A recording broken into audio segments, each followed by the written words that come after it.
Good morning. This is Yahoo Finance Live. You're watching our special coverage of the jobs report for last month, which of course comes in about 5 minutes. I'm Julie Hyman alongside Jared Blickery and Brian Sozzi. And let's just talk first quickly over the overall estimates for these numbers here. We are looking for an addition of 200,000 non-farm payrolls in the United States for the month of July. The jobless rate remaining steady at 3.6%. That's what the average economist forecast is looking for. And average hourly wages on a year-over-year basis forecast to have risen 4.2%. That is a deceleration, and one could argue perhaps a welcome deceleration for the likes of the Fed and others who have been watching the disinflationary trend that we have been seeing in the U.S. economy. So those are the sort of big headline numbers that we're going to be watching for. But as always, guys, there is other stuff that we look at both within the report and sort of around the report to give us a fuller picture of what's going on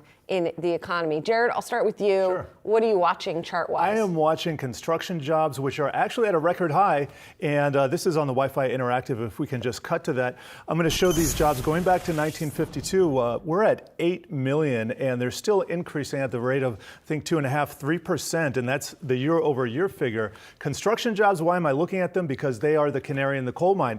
They tend to roll over before other groups. Manufacturing would be another one. So I'm going to be laser focused on that, and especially looking at the reaction today in the bond market. Jared, is that you in the hard hat right there? I was wondering if that's why you were smirking. You can't see the sunglasses, the glasses, but yes, that is me. Okay, I just wanted to confirm. As for me, I like that. It was very good, Jared. I'm looking at jobs overall, retail most specifically, but notably, what comes off after Apple. You know, Apple guys went on that earnings call last night. Tim Cook and CFO Luca Maestri really talking about how they have started to slow hiring.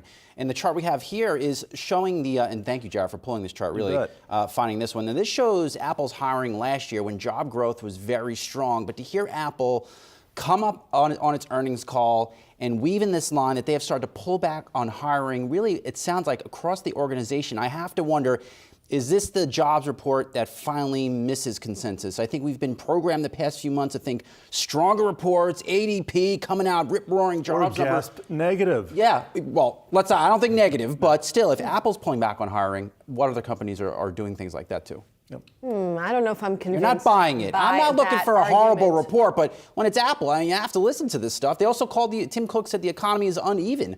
Maybe we do get a disappointing jobs report. Just trying to tell both sides of the story. I know I'm a guest today. Maybe. Yeah, don't overstay your welcome here for size.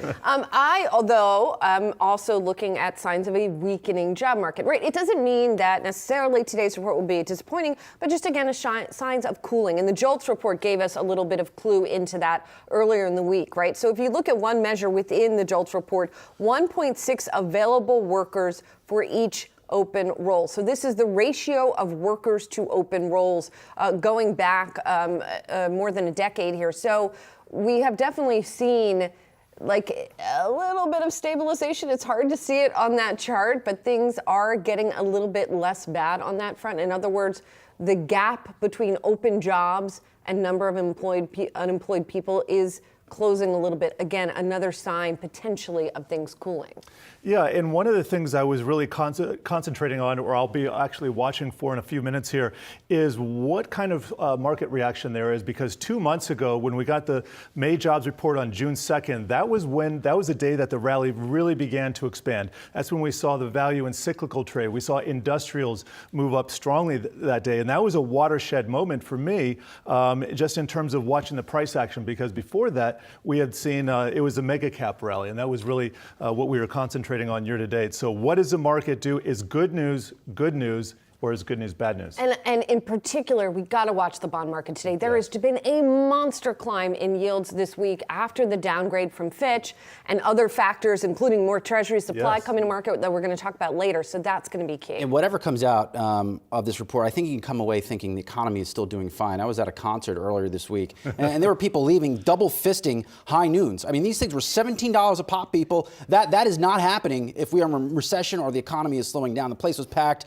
$17 for high noon. I mean, wow. That's there we go. For double that fisting. is the foreigner concert indicator Love coming 80s. to us from Brian Sozzi. Not foreigner as in foreigner, but the band is what we're talking about. All right, we got the jobs report now. Watching for the numbers to come across here. 187,000, a disappointing number. 187,000 jobs added to the U.S. economy last month here. The unemployment rate, though, falling to 3.5% from 3.6%, and average hourly earnings stronger than estimated, rising 0.4% month over month and 4.4% year over year. I'm looking at also average weekly hours worked, ticking down slightly to 34.3%. The labor force participation rate still holding steady at 62.6%. So again, just to reiterate our top line numbers here, 187,000 jobs added last month. That is below the 200,000 that was estimated by economists. It also was a lower addition than the 209,000 from the prior month. I'm still waiting for the revisions to come in, though, to get a fuller picture on that front. The unemployment rate falling by 0.1% and coming in 0.1%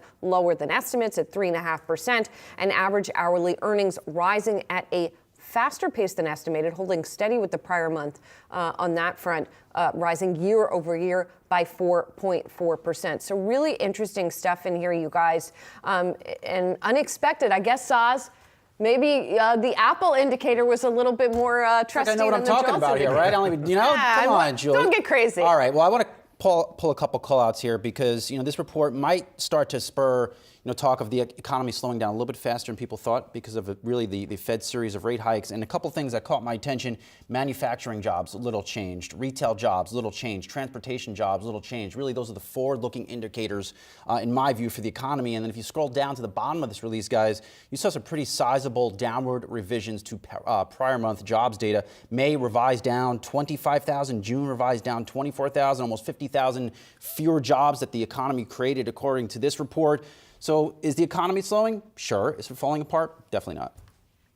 Let's do a quick check here. The markets on the Wi-Fi Interactive. I'm specifically looking at S&P 500 futures and the SPOOs. We've seen a movement both up and down. This is a candlestick chart that goes back to midnight, and you can see by this one right here, we really haven't added that much to the previous candle there, so still waiting on a more measured response. And then in the 10-year Treasury note yield, these are the futures, which is inverse to yield.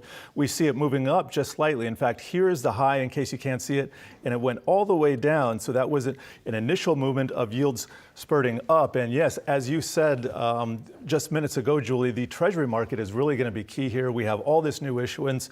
We have the Japanese government and the Bank of Japan considering wind down of yield curve control. That has directly influenced the 10-year in our markets. But let me move on here and get some of the other market action. We have gold futures. Those are slightly up after a brief dip into negative territory there. And then we'll also take a look at WTI crude futures. Those are up just very, very slightly. I think the bigger news of the day is what OPEC Plus has decided to do. That is continue, just extend those production cuts they've already instituted. But let me go back to the S&P 500 futures and just check out the Nasdaq again, and really not seeing too much of a movement yet. Sometimes there's a knee-jerk reaction, and then there will be a little zigzag, and we don't really get going until 9:30, 10:30, 11:30 a.m. So long day ahead of us. Yeah, definitely. So with this 187,000 gain in jobs, I've been trying to dig through the industries here to see where the shortfall could potentially be. Employment in professional and business services was down 8,000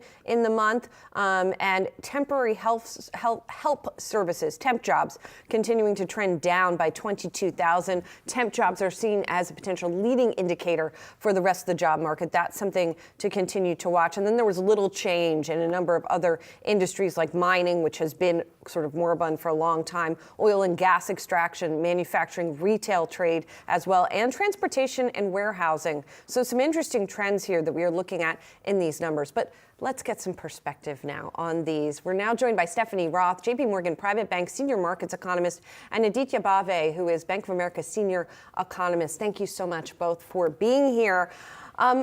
Is it sort of a wash in a way? Aditya, I'll start with you because you did get that wage growth that was a little hotter, but the overall number a little worse.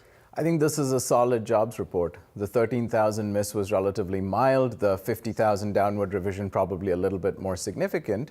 But at the same time, as you said, wages were pretty strong and they beat expectations.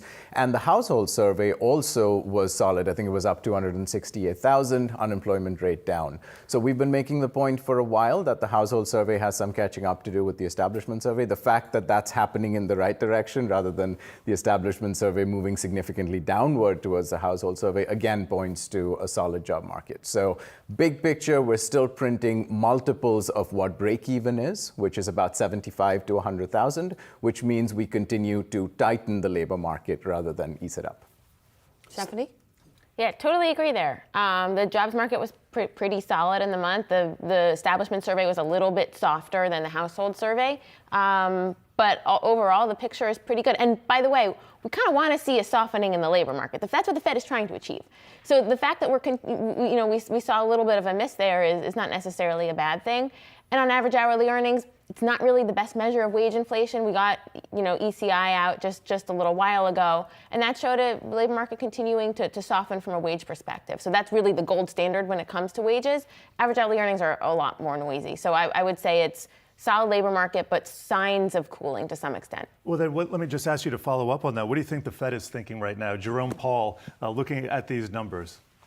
I think he's probably feeling okay about that. Granted, before the next meeting, they have another 2 CPI prints and another payrolls print. So this probably doesn't really change the view from what's going to happen at the next meeting. They have a lot of data between now and then. Stephanie, is this a perfect job support for the markets? To me, I'm very surprised the markets have held up the way they have this week, especially off of that credit rating downgrade, but not too hot, not too cold. Yeah, I think from that perspective, it's a kind of a Goldilocks print outside of the average hourly earnings number, which was a bit strong. The thing is, what's been driving rates for much of this week has been the long end selling off, unrelated to expectations of what's going to happen from the Fed, more about a term premium issue. Aditya, your team made some headlines this week by changing your call for a U.S. recession, saying it's not, you thought it was going to happen, now you're looking more for a soft landing. Yep. Walk us through that and talk to us about whether this report helps support that thesis. Right, so the simplest way to think about it is that several weeks ago, we were looking at 1% roughly first quarter GDP, and probably looking at another 1% in the second quarter. Then the first quarter got revised up to 2%, and the second quarter printed at 2.4%. So the outlook has changed significantly. We went from an economy that was clearly decelerating to one that's holding up just fine and potentially slightly accelerating, with housing and manufacturing potentially finding a bottom. So for us, it's always been the trade-off between uncertainty, particularly around credit tightening, versus very strong hard data. And at some point, as the hard data continued to impress and surprise us to the upside, we had to put more weight on that rather than the uncertainty. And I don't think this latest jobs report really changes our view. We knew the labor market would decelerate, as Stephanie said. That's good news from the Fed's perspective, but it's certainly not rolling over. 180,000 is perfectly healthy, and as long as that continues, we think the economy still can move towards a soft landing. But does it continue to slow down from here? Next month, are we at 100,000, or does it reaccelerate? It probably continues to slow down. It's, of course, the pace of the slowdown that matters, right? If we quickly crater towards zero, then it's a very different outlook from what we expect, which is a gradual slowdown towards 150 and then 100. Now, Aditya, what do you think about the yield curve, the long end racing up? We actually have a lessening of the spread between the 2 and the 10 and the short end and the long end, so the inversion is shrinking. You think it's possible that the long end simply races up? And I've heard some hedge fund managers, some famous one on Twitter, saying, well, we could eliminate the inversion just by the long end racing up. Do you think that's possible? So that is not the forecast of our rate strategist. As Stephanie said, the move in the long end this week has not really been related to Fed expectations or what's going on with the economy. It's probably more related to the downgrade, right? But certainly, obviously, you've erased some of the inversion. We never thought of inversion as necessarily a signal of recession, more of a correlation story. So again, that doesn't really change the outlook from our perspective. Of course, if rates remain high for a longer period of time, then I think that creates some rollover risk in terms of credit. If we're looking at a few more months, Stephanie, of slowing job gains, does it pay off now to get more defensive with your portfolio? Yeah, we've been defensive in portfolio positioning for much of this year. We've been telling our clients to add to bonds. But that doesn't mean that the clients should be staying away from stocks too. We actually think that you could get a continued grind higher, especially in line with your view, Aditya, that actually the potential for a soft landing is getting to be a bit more significant. So for clients to be sitting on the sidelines with cash doesn't really make sense. So we do think that clients should be adding into equities here as well. And we're a little bit more cognizant about valuation. So we're talking more about mid-cap equities where you have the potential for upside and the valuations are a lot more attractive. Guys, we mentioned the downgrade sort of in passing. And while I have you here, I do want to get your take on it because here we are looking at an economy that seems to be still growing, might avoid a recession. That's a scenario that gives us a little more leeway when it comes to things like U.S. debt, right? And the scenario that Fitch painted this week. But at some point, the U.S. economy will go into recession. We don't know when, but inevitably it will. And at that point, then maybe it becomes a little more problematic, the debt situation in the U.S. Like, how should people be thinking about this? We tend to be short-termist as humans and as investors. But how do we need to be thinking longer term? Aditya, I'll start with you on this one. Right, so there is a concern about the level of debt. It's probably more of a medium to long-term concern. But the good thing for the US is that ultimately the dollar is the world's reserve currency, and that doesn't look like it's changing anytime in the near future. So betting against that will be very difficult from a market perspective. But for sure, deficits are blowing out. We don't see any signs of that reversing, and it'll get worse as and when we have a recession. So it's something to watch for, but I would say it's more of a medium or long-term concern rather than a near-term market concern. What about the strengthening U.S. dollar? That pose a problem for you? The strengthening of the US dollar is probably a function of the fact that the US economy is outperforming the rest of the world. So it's probably a little bit of a headwind for the US economy, but I would think of it more as effect rather than cause, if you get what I mean. Well, and on a similar note, it's been interesting this week to see the dollar continue to strengthen, right? Even in the face of that downgrade, the action in bonds, what is all of this telling us? Right, so how could we be worried about the dollar losing its reserve status while at the same time the dollar's rallying? So I think this just tells us that investors are still flocking towards a safe haven, which remains to be the U.S. So the concern about the U.S. losing that status, I think, are overblown. And investors have been telling us that this week. In light of a Fitch downgrade, the dollar is still rallying. So yeah, this is a medium-term concern. This might slow out and crowd out discretionary spending over that medium to longer term, but it's not necessarily a concern for the next couple months. And Fitch downgrading the U.S. doesn't tell us anything we didn't really already know. What do you think would take down stocks? Is there an event or something on the horizon you're looking at for that could lead to a pullback? I mean, now expectations are on the more optimistic side, so it could be any small thing that would rattle investors. You're starting to get sentiment moving towards that optimistic side. What that might be, I think there's a long list of things that are potentially could surprise the markets, and everybody in the markets are generally really quite complacent at this point. So it could be sort of any negative news that would really scare investors. And what about market volatility? Aditya, please field this. The VIX, and if we can go to the Wi-Fi Interactive, VIX is elevated from its pretty low levels. We had trading all the way down to a 12-13 handle. You take a look at the bond market, the ICE of a move index, that's finally ticking back up higher. Does this concern you, especially given the fact that bond volatility has been such a problem for risk markets when it's elevated? Right, so volatility, at least in the VIX, is still pretty low by historical standards. The move up is probably a function of, the downgrade news, so not hugely surprising. Again, I mean, if you step back and look at what's happened this year, the move in markets has broadly been very constructive, and I think it's consistent with the strength of the US economy, potentially some good news on AI. So not a huge concern from my perspective, because from a broader lens, it really doesn't look very problematic. So to end us out here, I want to circle back around to jobs and look ahead.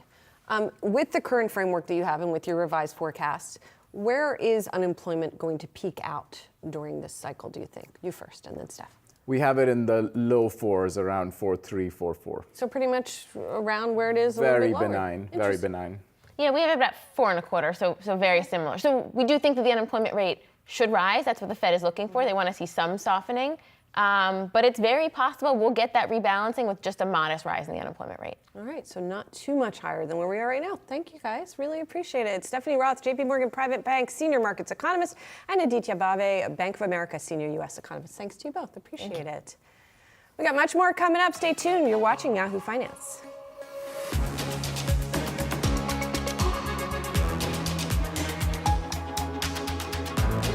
Will this most anticipated recession ever actually come? I think so. I think it's too premature to completely discount the recessionary fears. I think we're still seeing tightening in lending conditions. We're still seeing a lot of that percolating through the economy. I think we will have a recession, but it will be a mild one.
Welcome back to Yahoo Finance. I'm Jared Blickery, and let's go over some of the jobs numbers that we just saw released. Change in non-farm payrolls for the month of June was 187,000. Expected was 200,000, so a shortfall of about 13,000. Unemployment rate, that ticked down to 3.5%. And average hourly wages, as representing potential inflation, is up 4.4%. And that was a surprise. Street only expected 4.2%. Well, joining us now is Julia Pollack, the ZipRecruiter chief economist, and we want to stick with the jobs report. What's your first blush impression of these numbers?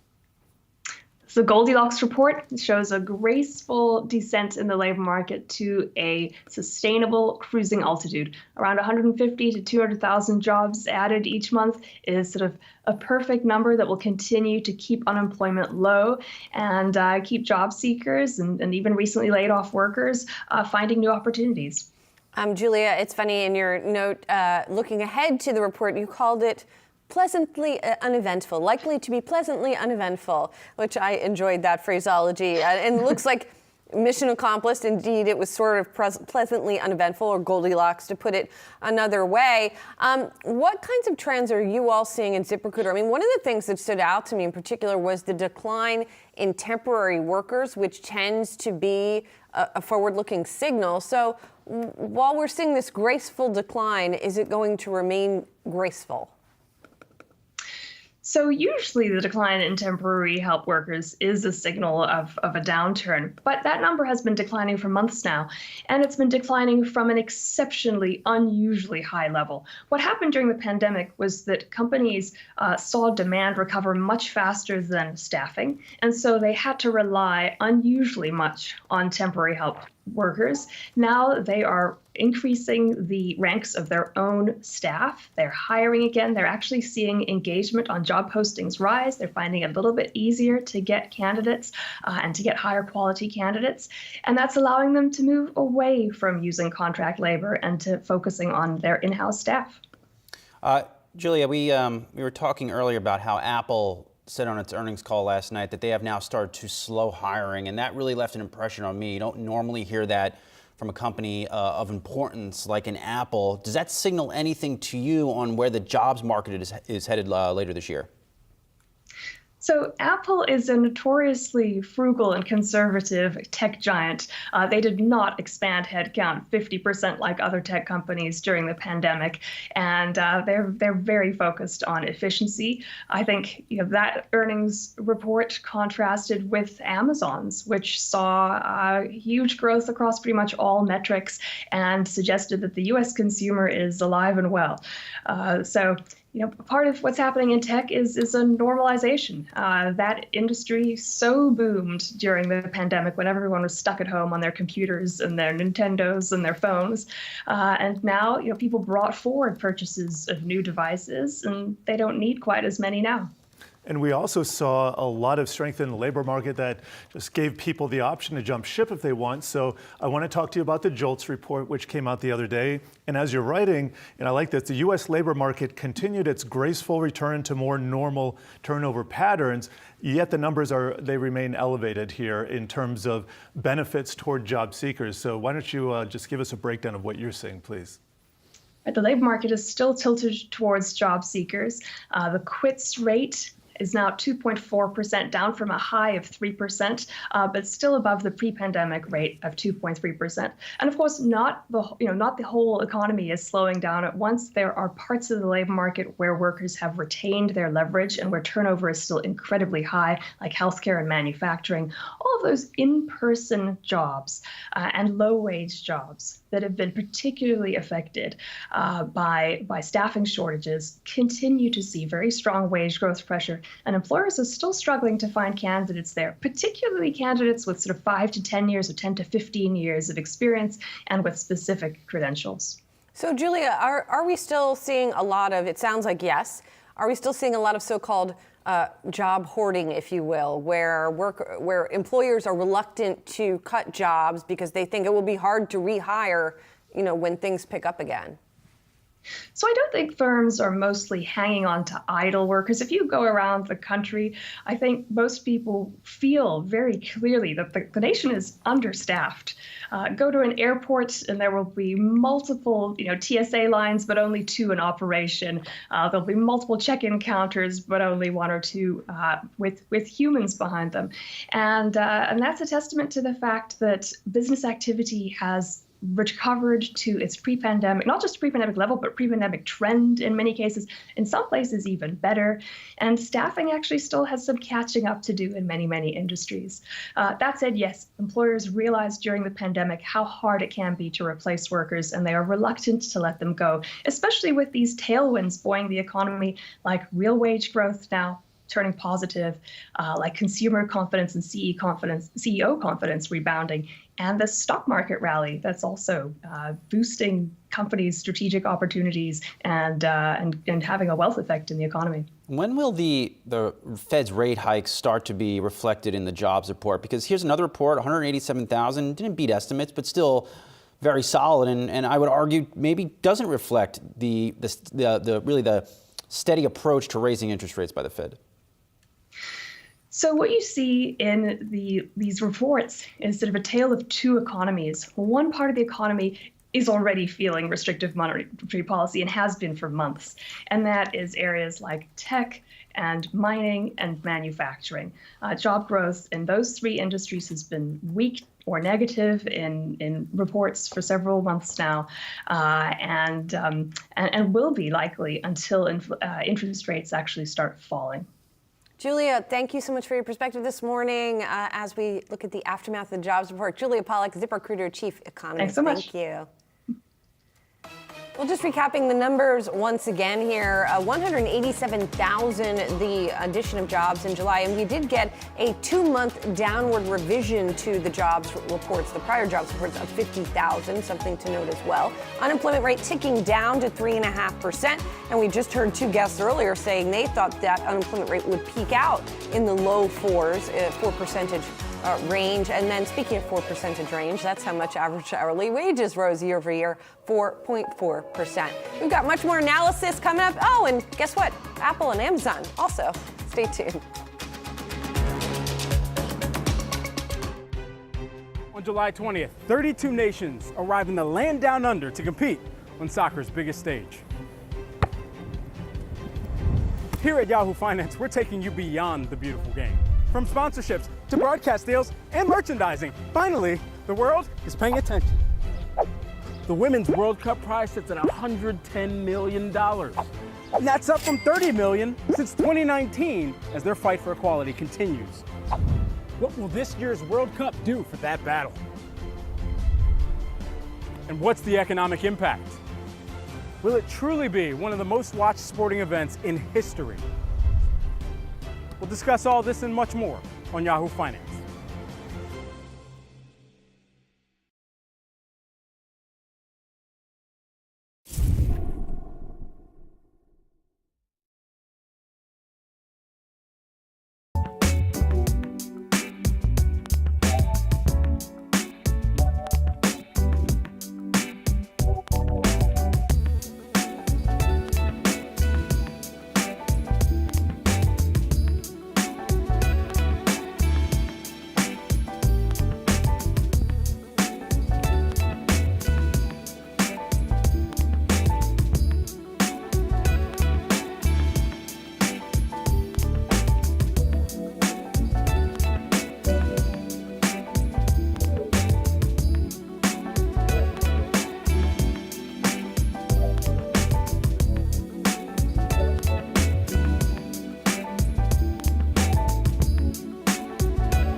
Hello, hello. It is 9 a.m. in New York City. You're watching Yahoo Finance Live. I'm Julie Hyman. That's Jared Blickery in for Brad Smith. And here are 3 things that you need to know.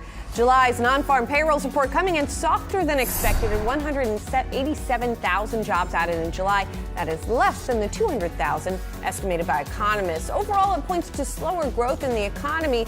The unemployment rate, though, there was good news there. It ticked down slightly to 3.5%, so holding just above the lowest level since late 1969. Another key number, the labor force participation rate, holding steady at 62.6% for the 5th month in a row. Apple not setting the world on fire with its latest earnings report. iPhone sales missing the street, while revenue dropped 1.4% from last year. That marks the 3rd straight quarter of declines. The bright spot, services, jumping 8% from a year ago to an all-time high. The report comes just weeks ahead of the launch of the iPhone 15, the tech giant being placed on Citi's Upside Catalyst watch list ahead of that unveiling. And the other big growth area to watch for Apple is India. The company setting a record for iPhone sales in that fast-growing economy. Different story, though, over at Amazon, the e-commerce giant showing the consumer is alive and well as it blew away analyst profit forecast for the 2nd quarter. A strong showing in online spending in particular, coming despite a continued slowdown in sales of Amazon Web Services. AWS did beat the street's expectations, however, as it continues to fight Microsoft and Google for market share. The reaction since the results, UBS and Morgan Stanley both raising their price targets on a stock that is up over 50% this year. Well, July's employment report was, a little bit better than expected. Some would say a Goldilocks report. But as Powell reiterated last week, the Fed has plenty of other data to weigh before its September meeting. Will this morning's number move the needle in any direction? With us now is Jennifer Schonberger. And Jennifer, is this a Goldilocks report? Just what's the reaction here? Good morning, Jared. Seeing cooling for the 2nd month in a row in the job market after the Federal Reserve has hiked rates 11 times. That top line number that you guys have been talking about on non-farm payrolls, clocking in with a 1 handle, 187,000. That's down from the 209,000 that we saw the month prior. And we also got revisions down, as you guys have been talking about, nearly 50,000 for the prior 2 months. But that unemployment rate dropping to 3.5% from 3.6%, and wage growth coming in stronger than expected at 4.4%. Still a very strong number, not in line with the Fed's 2% inflation. So a bit of a mixed bag here for the Federal Reserve. Certainly seeing cooling, as I mentioned, on the top line number, but the wage growth still stronger than what the Fed would like to see. That said, wages tend to lag prices, and we are starting to see some cooling for inflation data based on the latest CPI and PCE numbers. So perhaps 6 months from now, we could see wage numbers starting to come in a bit lower as well. Of course, that will depend on the tightness of the labor market as well as the strength of the economy. Now, it does help the Fed's case to go a bit slower here and collect more data. If anything else, it certainly bodes for higher for longer. We'll see what the data shows in the upcoming months, whether we still continue to see job growth at these heightened levels. It could push the Fed to move faster. If not, perhaps continuing on a slower path. Now, Austin Goolsbee, president of the Chicago Federal Reserve, told me earlier this week that the Fed is really striving to stay on what he called the golden path, which is to bring inflation down with not inflicting a recession. And he's confident so far, given the cycle that we have seen, that job growth doesn't have to job losses, I should say, doesn't have to skyrocket in order for that to happen. I will have more insight on the jobs report in the next hour when I talk with Acting Labor Secretary Julie Su. Back to you. Looking forward to that. Thanks so much, Jen. Appreciate it. Well, Apple disappointing with its latest earnings report. iPhone sales missed the street. Revenue dropped 1.4% from last year. That marks the 3rd straight quarter of declines. The bright spot was services, jumping 8% from the year-ago period to an all-time high. The other big growth area to watch was India. The company setting a record for iPhone sales there. According to a Morgan Stanley note last month, the nation is likely a big driver of 5-year revenue. It could account for 15% of Apple's revenue growth, and it says overall revenue growth could be $40 billion over the next 10 years. Let's get to Yahoo Finance's Ali Garfinkel. Ali, what more can you tell us? Julie, Apple Services saving the day here, right? The segment actually grew, yes, revenue surpassing 21 billion, but I'd argue that's not what is most impressive here. What is most impressive here is the profit margin numbers, 71%. I gotta tell you, I was in a bar last night, I saw that number, my jaw dropped. The bartender asked if I was okay. And we've gotta remember what Services is though, right? It's revenue, it's arcade, it's Apple TV, it's Apple Card actually. And in the end, this is pure profit for Apple. So if investors aren't paying attention to these numbers, they should start paying attention, because the reality is, Deutsche Bank said it, this could even facilitate a re-rating of the stock. That is how strong investors should be paying attention to it, but the company still makes much of its money from the phones. Come on. It does. But this is where the growth area is right now, Julie. And again, pure profit, that's pretty compelling, you got to admit. Anything about the VR opportunity here? The VR opportunity. I mean, is that going anywhere? The VR. I mean, we'll have to see, right? I know. Our tech editor Dan Howley absolutely loved the VR. I mean, the real place that things are going, according to Tim Cook, is India, right? And I think we saw all-time revenue records there. Apple market share is growing in India, but remember, it is still Android country, right? I'd say that's more where this is all headed, Jared, than VR. In the end, I would say that's what Tim Cook is believing in right now.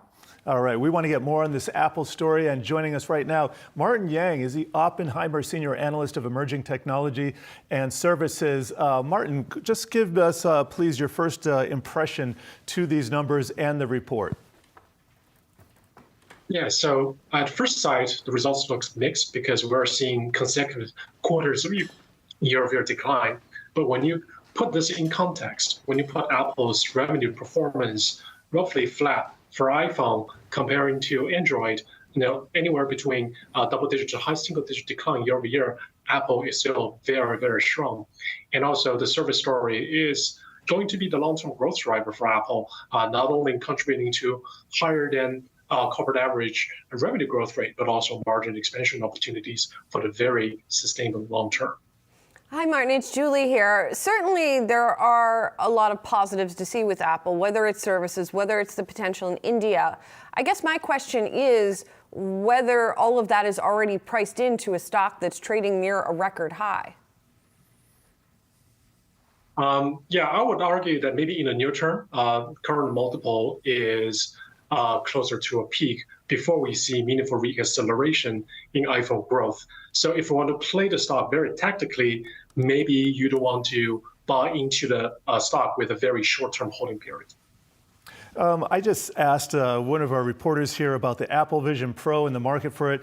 Kind of chuckles in the response because, of course, it's just in its infancy and we don't know that much about it. But I'm just wondering, is there enough buzz around it to fill the need for this one big next thing that the market and fans of the company seem to be expecting someday? Definitely. So VR devices or any wearable devices that give you infinite amount of display area that's easy to carry with a very strong human factor has the potential to replace smartphones. But based on Vision Pro, or at least the current generation of Vision Pro, we don't see that happening anytime soon. But there's always hope that ultimately a head-worn device, a head of a display, will one day replace the smartphones in our hands. And all of this is sort of like, again, distantly in the future. Something else maybe that'll be more distantly in the future for Apple is more of an AI integration, which Tim Cook sort of, it's a sharp contrast with some of the other tech giants that we have heard from. Is Apple just drawing from its typical playbook here where it's sitting back, letting everybody else be the first mover, and then at some point will come in with what it sees as a best-in-class product? Like, what would that even look like? What do you think the playbook is here? Sure. When we think about adoption of machine learning techniques in a consumer product, either as a hardware device or a software device, I think the most critical piece is trust. Can you trust the AI, either AI assistant or someone who can help you in productivity tasks?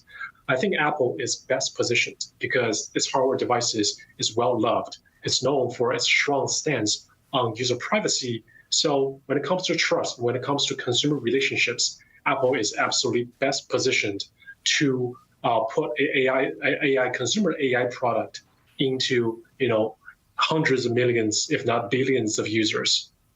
Martin, it is Jobs Day. We've been talking about Apple specifically earlier. Brian Sozzi was on talking about the Apple headcount. It's basically doubled from 2013 to last year's numbers in their 10K to 164,000, excuse me. And we're not going to get the current year numbers until another quarter, but just any talk on the call around cost cutting, pressures there with respect to wage growth, anything like that? Yeah, definitely. As according to the CFO, they have slowed down hiring, and you definitely see the growth year over year on OPEX declining very consistently in the past 4 quarters. And comparing to other larger tech firms, Apple has not announced any large-scale layoffs. I think that speaks to, number one, the very durable profitability of Apple, and number two, how Apple is maintaining its a very strong grasp on OPEX discipline. Yeah, I thought it was funny, you see the likes of an Amazon talk about expense management and the market falls all over itself, but Apple making sort of similar comments and not seeing a similar reaction, I guess because investors are more accustomed to Apple being more disciplined on that front, right? Do you think that there's anything, though, more that Apple needs to do on the expense management side, given that it looks like demand is moderating? So to the first point, I don't think any investors, I haven't come across many investors who are criticizing Apple for undisciplined spending, either in headcount or in tech that are not necessary. And Apple has never spent, large sums in acquisitions. So going forward, I think, with a scaled back hiring, that's enough. And Apple will continue to invest very heavily in innovation and future technologies. So I don't think there's a lot of investor pushbacks on Apple's approach to OPEX management. Martin, finally, I want to ask you about the iPhone 15. And obviously, if you look at Apple's revenue forecast, it implies that it could continue to see declines. But do you think the 15 is going to be a big product for them? Yeah, I think iPhone 15 can be a very, can itself be a milestone product because it's expected to have a USB-C port instead of Lightning. So I think that can drive incremental switchers as well as early replacers to get higher-end iPhone 15. And also iPhone 15, based on what we know, will have very unique features like using precious metal like titanium on the high-end models that will also help to push the overall ASP higher for iPhone. The one of the bigger and maybe underappreciated story for iPhone in the past few quarters is that even though overall iPhone shipment has declined, iPhone revenues has stayed stable because Apple has the pricing power. It is able to push more consumers to buy the high-end models. And that pricing power sustained, in my opinion, for iPhone 15 generation. Martin, thank you so much. Martin Yang, Oppenheimer Senior Analyst of Emerging Technologies and Services. Good to get your perspective this morning. Thank you. Let's turn to the other big mover. That is Amazon, blowing past Wall Street's estimates in the second quarter, delivering the biggest earnings beat since February of 2021. The company showing resilience in its e-commerce business, which had dipped into the red last year after massive growth during the pandemic. Under CEO Andy Jassy, Amazon laid off 27,000 employees, which also had helped to boost results. However, not everything is rosy for the tech giant. AWS did grow by 12%, but that is the slowest pace on record. It was better than estimated, though. Let's digest all of this with Nick Jones, equity research analyst at JMP Securities, a Citizens Company. There's a lot to digest when it comes to Amazon, which is an increasingly complex company. Let's get to the e-commerce surprise first, though, Nick, because that did seem to be indeed the biggest surprise. How sustainable is that in a slowing growth environment? I mean, that'll be the big question mark heading into the back half of the year. We already saw that the biggest Prime Day ever. So I think 3Q, we know at least the Prime Day was strong. A lot of the third-party data like app trends and traffic data suggests the consumer remains resilient. All of that said, personal savings are diminishing. So I think that'll be a big focus heading into the holiday season is how resilient can the consumer be. so far they've been very robust and very resilient, and Amazon is benefited. On the call, artificial intelligence, that key buzzword or buzz phrase, was mentioned several times. What's your impression of how AWS and Amazon is positioning themselves in order to capitalize on this trend? Yeah, Amazon has been investing in machine learning, AI type technology for many years. Their results this quarter were actually quite a bit stronger than I think the street was looking for. Particularly the commentary around what 3Q might look like, which is stable to potentially even accelerating. So what that suggests is they're squarely competitive with Microsoft within this space. We think there's a long runway for growth here. This is very, very early days. We're really encouraged by the results and the outlook. What happens with AWS? You know, $22 billion now, but seeing this slowing growth, I mean, is it a trough at some point in that growth rate? There's potential for a nice acceleration as we get into the back half and really into next year. As the macro situation continued to kind of pressure companies, a lot of the customers were focused on optimizations. They're trying to cut costs, get more work done with less.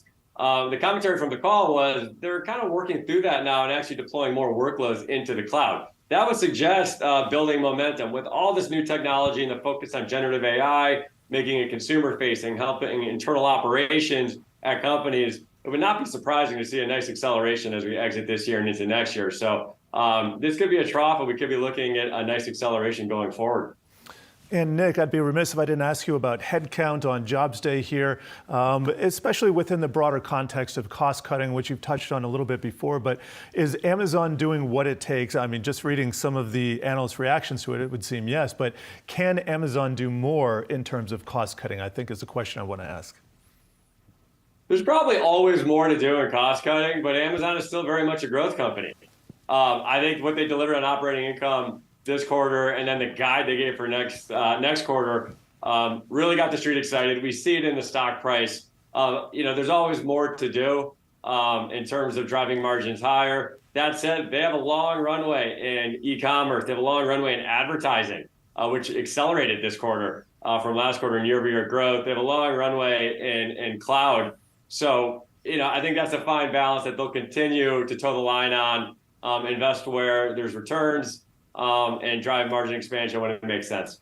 Yeah, that balance is always fascinating to me when it comes to Amazon in particular, because it does throw a lot of money at other areas, right, where it does see that growth. One of the other places where it is investing is in facilities, particularly those same-day delivery facilities.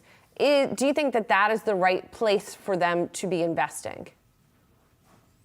Yeah, I mean, the data that they're sharing suggests they could drive much higher utilization, which can actually drive margin expansion by getting consumers to, buy things that are going to come same day or next day. They're very focused on driving fast delivery and a very strong consumer experience that's extremely compelling, which is probably in part one of the main reasons they've been so resilient amid potentially a more pressured consumer. So we think that's the right move. They've always been focused on the consumer and providing a really convenient experience. Speaking of the consumer and a convenient experience, one of the other areas in the past that they threw money at was grocery, particularly Whole Foods, a strategy that I think arguably has not turned out quite like perhaps they wanted. There was some reporting earlier this week that they're going to be consolidating their different grocery efforts, which as a consumer, a Whole Foods shopper, for example, gosh, that makes a lot of sense. It's so silly that they have all these different grocery verticals, isn't it? Like, but how much upside is that going to afford them if they do that successfully? Yeah, I think there's quite a bit of upside. I think it's a little bit hard to quantify today. But, there's discrete products, right? There's non-perishable like canned products, packaged products that can be stored on shelves for a long time. Then there's produce that can perish very quickly. So there's a lot of moving pieces there to try to get delivery consolidated. There's definitely some upside, but I think it's a little early to kind of quantify what the impact could be. I think the fact that they're focused on it would suggest they're going after a sizable opportunity. Otherwise, they likely would not be pursuing that. And Amazon has a sizable stake in the EV automaker Rivian. How are those results being reflected in the current report? I know it's caused some volatility in the reporting before, but maybe a little bit less now. What are you seeing? Yeah, a little less now. I mean, we're going to keep an eye on it. It's hard to kind of opine as to how that's going to play out because it's tied to kind of how the auto industry is performing, which has been hyper volatile as well. So we expect that to kind of ebb and flow with the auto industry, and we'll keep an eye on it. All right, Nick Jones, thank you so much. Nick Jones is equity research analyst at JMP Securities, a Citizens company. We've got all your markets action coming up. Stay tuned. You're watching Yahoo Finance. On July 20th, 32 nations arrive in the land down under to compete on soccer's biggest stage. Here at Yahoo Finance, we're taking you beyond the beautiful game. From sponsorships to broadcast deals and merchandising, finally, the world is paying attention. The Women's World Cup prize sits at $110 million. And that's up from $30 million since 2019 as their fight for equality continues. What will this year's World Cup do for that battle? And what's the economic impact? Will it truly be one of the most watched sporting events in history? We'll discuss all this and much more on Yahoo Finance.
Welcome back. Let's get to some movers here. Investors are betting on DraftKings this morning after the company posted a sales beat for the second quarter and raised its full year forecast. Its unique monthly users also climbed 44% from a year ago. Those shares are climbing by 12% here this morning. The loss that it is now forecasting for the year on an adjusted basis, $190 million to $220 million. That's before It's the equivalent of EBITDA, except a loss. And that is a smaller loss than it had projected before here. So it looks like it is, there is always this sort of market share battle when it comes to the sports betting companies. So DraftKings versus FanDuel. And it looks like DraftKings is doing okay here in terms of those but still increases. Not quite at the top. But I do have some analyst commentary. Here's one from Morgan Stanley. After hitting positive EBITDA for the first time, momentum should continue ahead of the key National Football League season. So that's something to look forward to. The company, this is a quote, the company is not only proving out the economics of sports betting in iGaming, but also widening its competitive gap.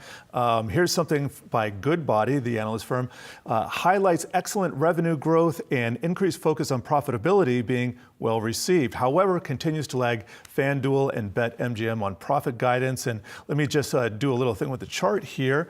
I'm going to show you, let's go to, this is a year-to-date chart. You can see up 163%. But I'm going to show you this is a chart that reminds me of so many others here with respect to what happened over the pandemic. And DraftKings, after peaking in early 2021, lost something like, 80-90% of its value. And now the year-to-date returns are impressive, but this is essentially a broken stock. You get back up to 40, that's when the rubber meets the road. That's when you have all of this supply in here coming in. And investors like to get out at break even. That's a big selling force, and we're not even there yet. Yeah, really interesting. I actually thought that DraftKings was had more short interest than it does. It's only about 6% afloat because it just, I don't know. The moves sometimes feel a little squeezy, but I guess not necessarily. Let's move on to another mover. Something tells me this one is a little squeezy as well. Actually, I'm talking about Nikola, but I'm gonna call up the short interest real quick, like here on this one. That one's 23%, so that one maybe do see squeezes sometimes, but not today. The shares are down 11%. Results from Nikola showing a beat on the top line. The number of EVs produced and shipped fell. Probably also getting a lot of headlines today. There's a new CEO at Nikola, Michael Loscheller, stepping down for family health reasons. He's going to be replaced by Chairman Steve Gursky. The company also winning shareholder backing to issue new stock. That means it can now raise additional funds to help launch its fuel cell powered trucks. On the other hand, dilutes the value for existing shareholders if it is selling more shares. I believe this is the fourth new chief executive for this company in as many years, if I'm not mistaken. So this is, a company that's seen a lot of turmoil, quite storied. A lot of turnover. Yeah, Gursky at least is familiar because he's the chairman of the company, so he's yes, a familiar name. Does it speak to any kind of confidence in the company? I don't think so.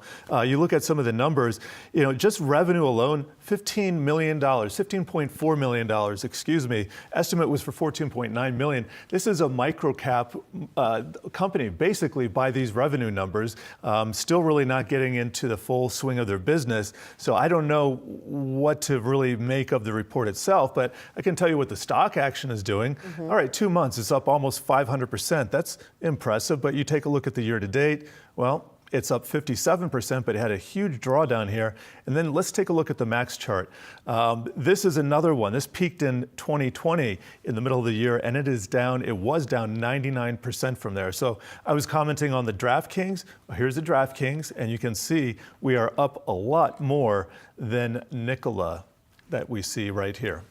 Yeah, interesting stuff. Comparing the two companies, yes. Although Nikola obviously much more speculative, whereas DraftKings actually. Well, they have real revenues. They have a product. They have a product. There you go. They have a product that's out there. We're coming up on the opening bell on Wall Street in just about a minute's time. I just wanted to quickly recap the jobs numbers because it's been an interesting morning here. I have to say, full disclosure, in our chatter sort of ahead of the numbers, we thought we would get another hot report, especially given that ADP came in earlier the week with a gain of 324,000, and yet we saw a miss at 187,000 for that top line number. The economists we spoke to earlier didn't seem terribly concerned. They are still characterizing this as a healthy job market. The unemployment rate sort of backing that up with that 3.5% level. But the wages, that's what came in hot. And that's really the most important thing from an inflation point of view. It's not a leading indicator. Employment statistics are lagging, but nevertheless, that's going to get a lot of focus here. We had an analysts earlier in the day say Goldilocks, a Goldilocks report, maybe not too hot, not too cold. Yeah. But it's, and there we have the opening bell on Wall Street. So let's do a quick check of the markets, sponsored by Tasty Trade, and it looks like we have a mixed market so far. Dow and S&P 500 just barely in the green, up about 1/4%. Nasdaq still waiting for that first print.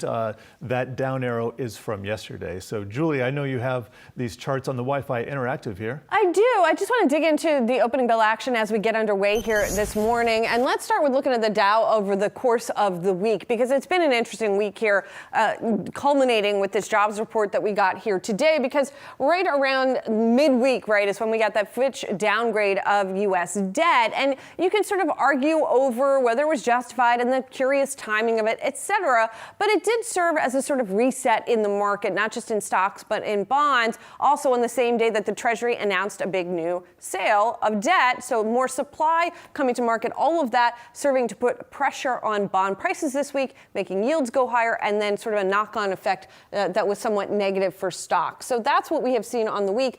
Today, as Jared mentioned, actually seeing the Dow up about 1/4%. We were waiting for the Nasdaq to open up. It's now open. It's up by 0.6%, and the S&P up about 1/3%. So no huge moves right now on the back of the jobs report. But I mentioned bonds, so let's get to the bond market here. We are now seeing, after that big build in yields earlier in the week, we are now seeing a little bit of a pullback in yields, down 6 basis points today. But here is that surge that we saw in yields throughout the week that was putting some pressure on stocks. Then as we look at the opening prices, we can look, just going back over here to what we are seeing on the sector front for the S&P 500, just out of the gate this morning at first blush, and I'm on year to date, so I'm going to go back over to intraday. And here we have real estate that is down the most, followed by tech that is under some pressure today. Apple, undoubtedly part of the story there. But then consumer discretionary up big here, 2.6% today. Guess what? Amazon's in that one. So that's the tale of two individual stocks affecting their sectors. And then we've got energy and communication services also doing well today. And just circling back around to those big two stock stories that we were watching today, let's get a check on them as we open up here this morning.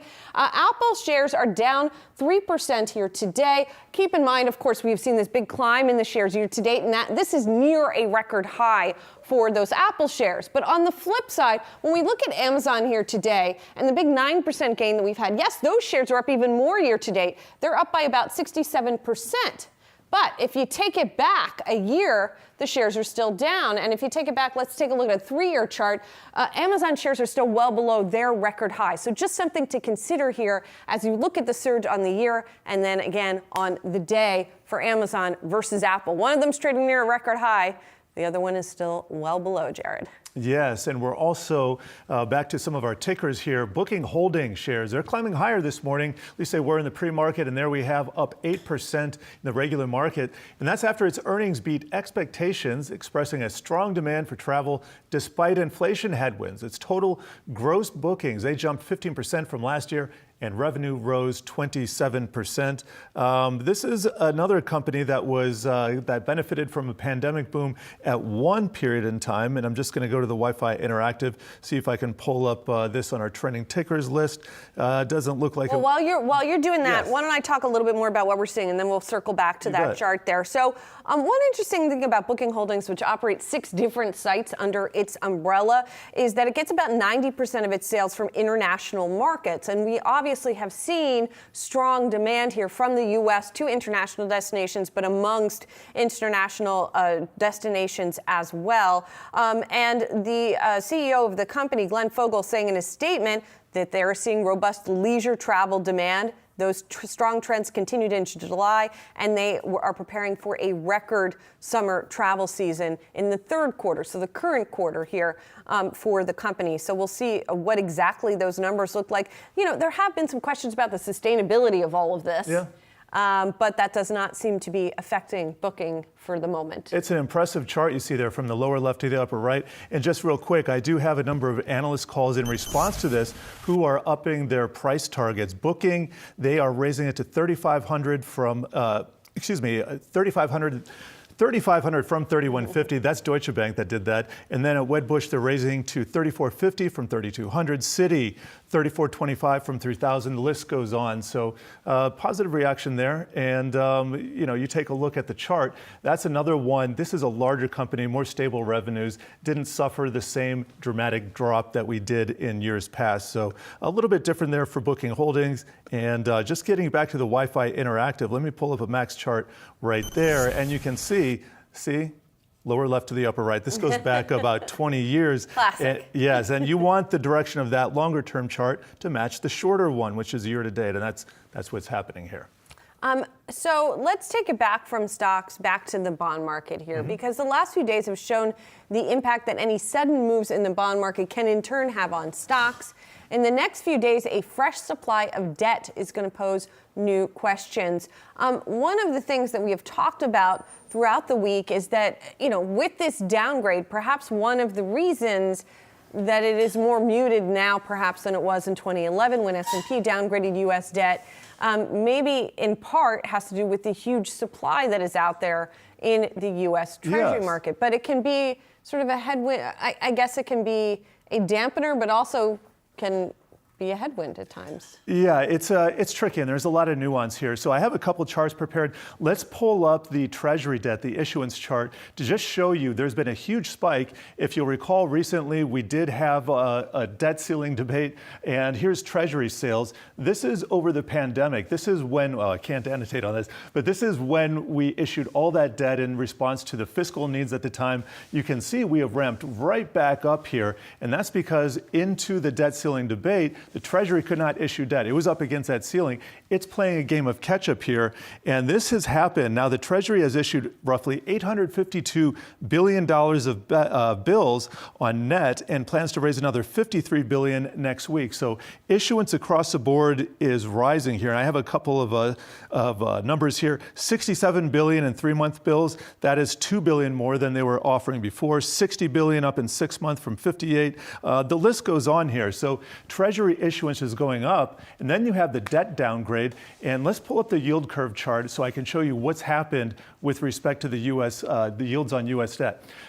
Here is our last. So the purple line is the current quote, and then here's where we were 1 week ago, that cyan line. We have really risen on the long end of the curve, especially on the 30-year. We're up 20, 30 basis points, a huge move there. That puts pressure on debt. So if the yields are going up, that means people are selling the longer-term debt. Maybe they were spooked by the Treasury announcement or the debt announcement that they are downgraded. Also, you take a look at what's happening in Japan. That is a huge factor. If we can give me the Wi-Fi Interactive, and I'm going to go back to the 10-year. This move right here, what really got the Treasury market started, yields punching to the upside one more time to 4%, that was Japan. That was the pseudo-abandonment of yield curve control. So I think that's a huge factor because they are only at the beginning of that. If the Japanese investors can get a higher yield in their own country, their home country, they don't need U.S. dollars. They don't need these treasuries. So everything's kind of coming together on that front. And one more thing I would mention here, and this is something that Mohamed El-Arian talked about when we talked to him earlier in the week that I think is a great point. Everything's relative when it comes to, it's not relative as much when it comes to stock markets, right? But in the bond market, in the currency market, it's all relative. So in other words, you look at the U.S. versus Japan when it comes to currencies, for example, in other markets, and many investors still judge the U.S. as a place that they want to be. Yeah, I mean, most currency movements can be described and can be represented by two things. You have yield differentials. Right now, the U.S. is offering some of the highest yields in the world, and so that makes people want to buy our debt. To buy the debt, you have to buy U.S. dollars. So people rush in, you see the U.S. dollar go up, and you also see yields stabilize or maybe even go down because of all the interest in debt. And so that's the theory there. In terms of stabilization, I think the argument for the overall risk market picture here, why does the bond market upset equities? It's because it's highly leveraged. And if you have a big movement in the bond market, that means they get big banks, which are the biggest holders of these debts, and also hedge funds, they get skittish and they don't have as much money reserved for other things. And there are government regulations that really restrict the ability of banks to be able to buy these other risk assets. So it's all intermixed. And then you take into consideration what the Federal Reserve is doing. They are still engaged in quantitative easing, which is actually shrinking the balance sheet. So that just puts more incremental incremental pressure on the need to sop up this cash, and that's what's being done right now. There's a lot of money sitting at the Federal Reserve that can be used for these debt purchases, so it's not a dire situation just yet. But we could get to this stage, and we're probably approaching there where it's going to be affecting the markets, so it's definitely something we need to keep in mind. All your markets action ahead. Stay tuned. You're watching Yahoo Finance. Will this most anticipated recession ever actually come? I think so. I think it's too premature to completely discount the recessionary fears. I think we're still seeing tightening in lending conditions. We're still seeing a lot of that percolating through the economy. I think we will have a recession, but it will be a mild one.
Coinbase reported a sixth straight quarterly loss in the latest quarter. The company did beat revenue expectations. Regulatory risks and lower trading volumes continue to weigh on the company. Let's bring in Lisa Ellis for more. MoffettNathanson partner and senior equity analyst. Lisa, it's good to see you here.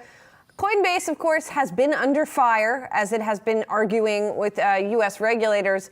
And then it comes out here, sixth consecutive quarterly loss, revenue down, but beating estimates. How should investors even be thinking about this company at this juncture? Yeah, look, you're making an investment in Coinbase over the long term, for sure, right? The business is going to be volatile from quarter to quarter because it's subject to the vagaries of the overall crypto asset volatility and asset movements. But they are, building a company for the long term that is an infrastructure provider for the crypto economy. I mean, some investors will say to me, I'm making a last man standing type of investment in Coinbase, which is one way to think about it, which is that there's a lot of sort of fringe players still in the crypto market, but Coinbase is a player that's always operated within the bounds of regulation, within the bounds of licensing and all of the compliance. And if you do believe over time that this market will mature, will kind of move much more into the mainstream, they're sitting there as, sort of one of the kind of core major players, and really from a stock perspective, the only large cap way to play this space. And we like it for that reason. Well, and keeping with the regulation talk that you were just mentioning, Gary Gensler, no secret that he has come down heavily on the crypto industry, but it seems like he's backed off a little bit recently. And I go back last year, especially with all the reports and investigations that are now out, it seemed that there was almost an existential threat to Coinbase at one time, because Gensler was saying that only Bitcoin is not a security. That could have been a nail, but it looks like things are bouncing back. SEC kind of backing off here. What do you see in the future for the regulatory side of things?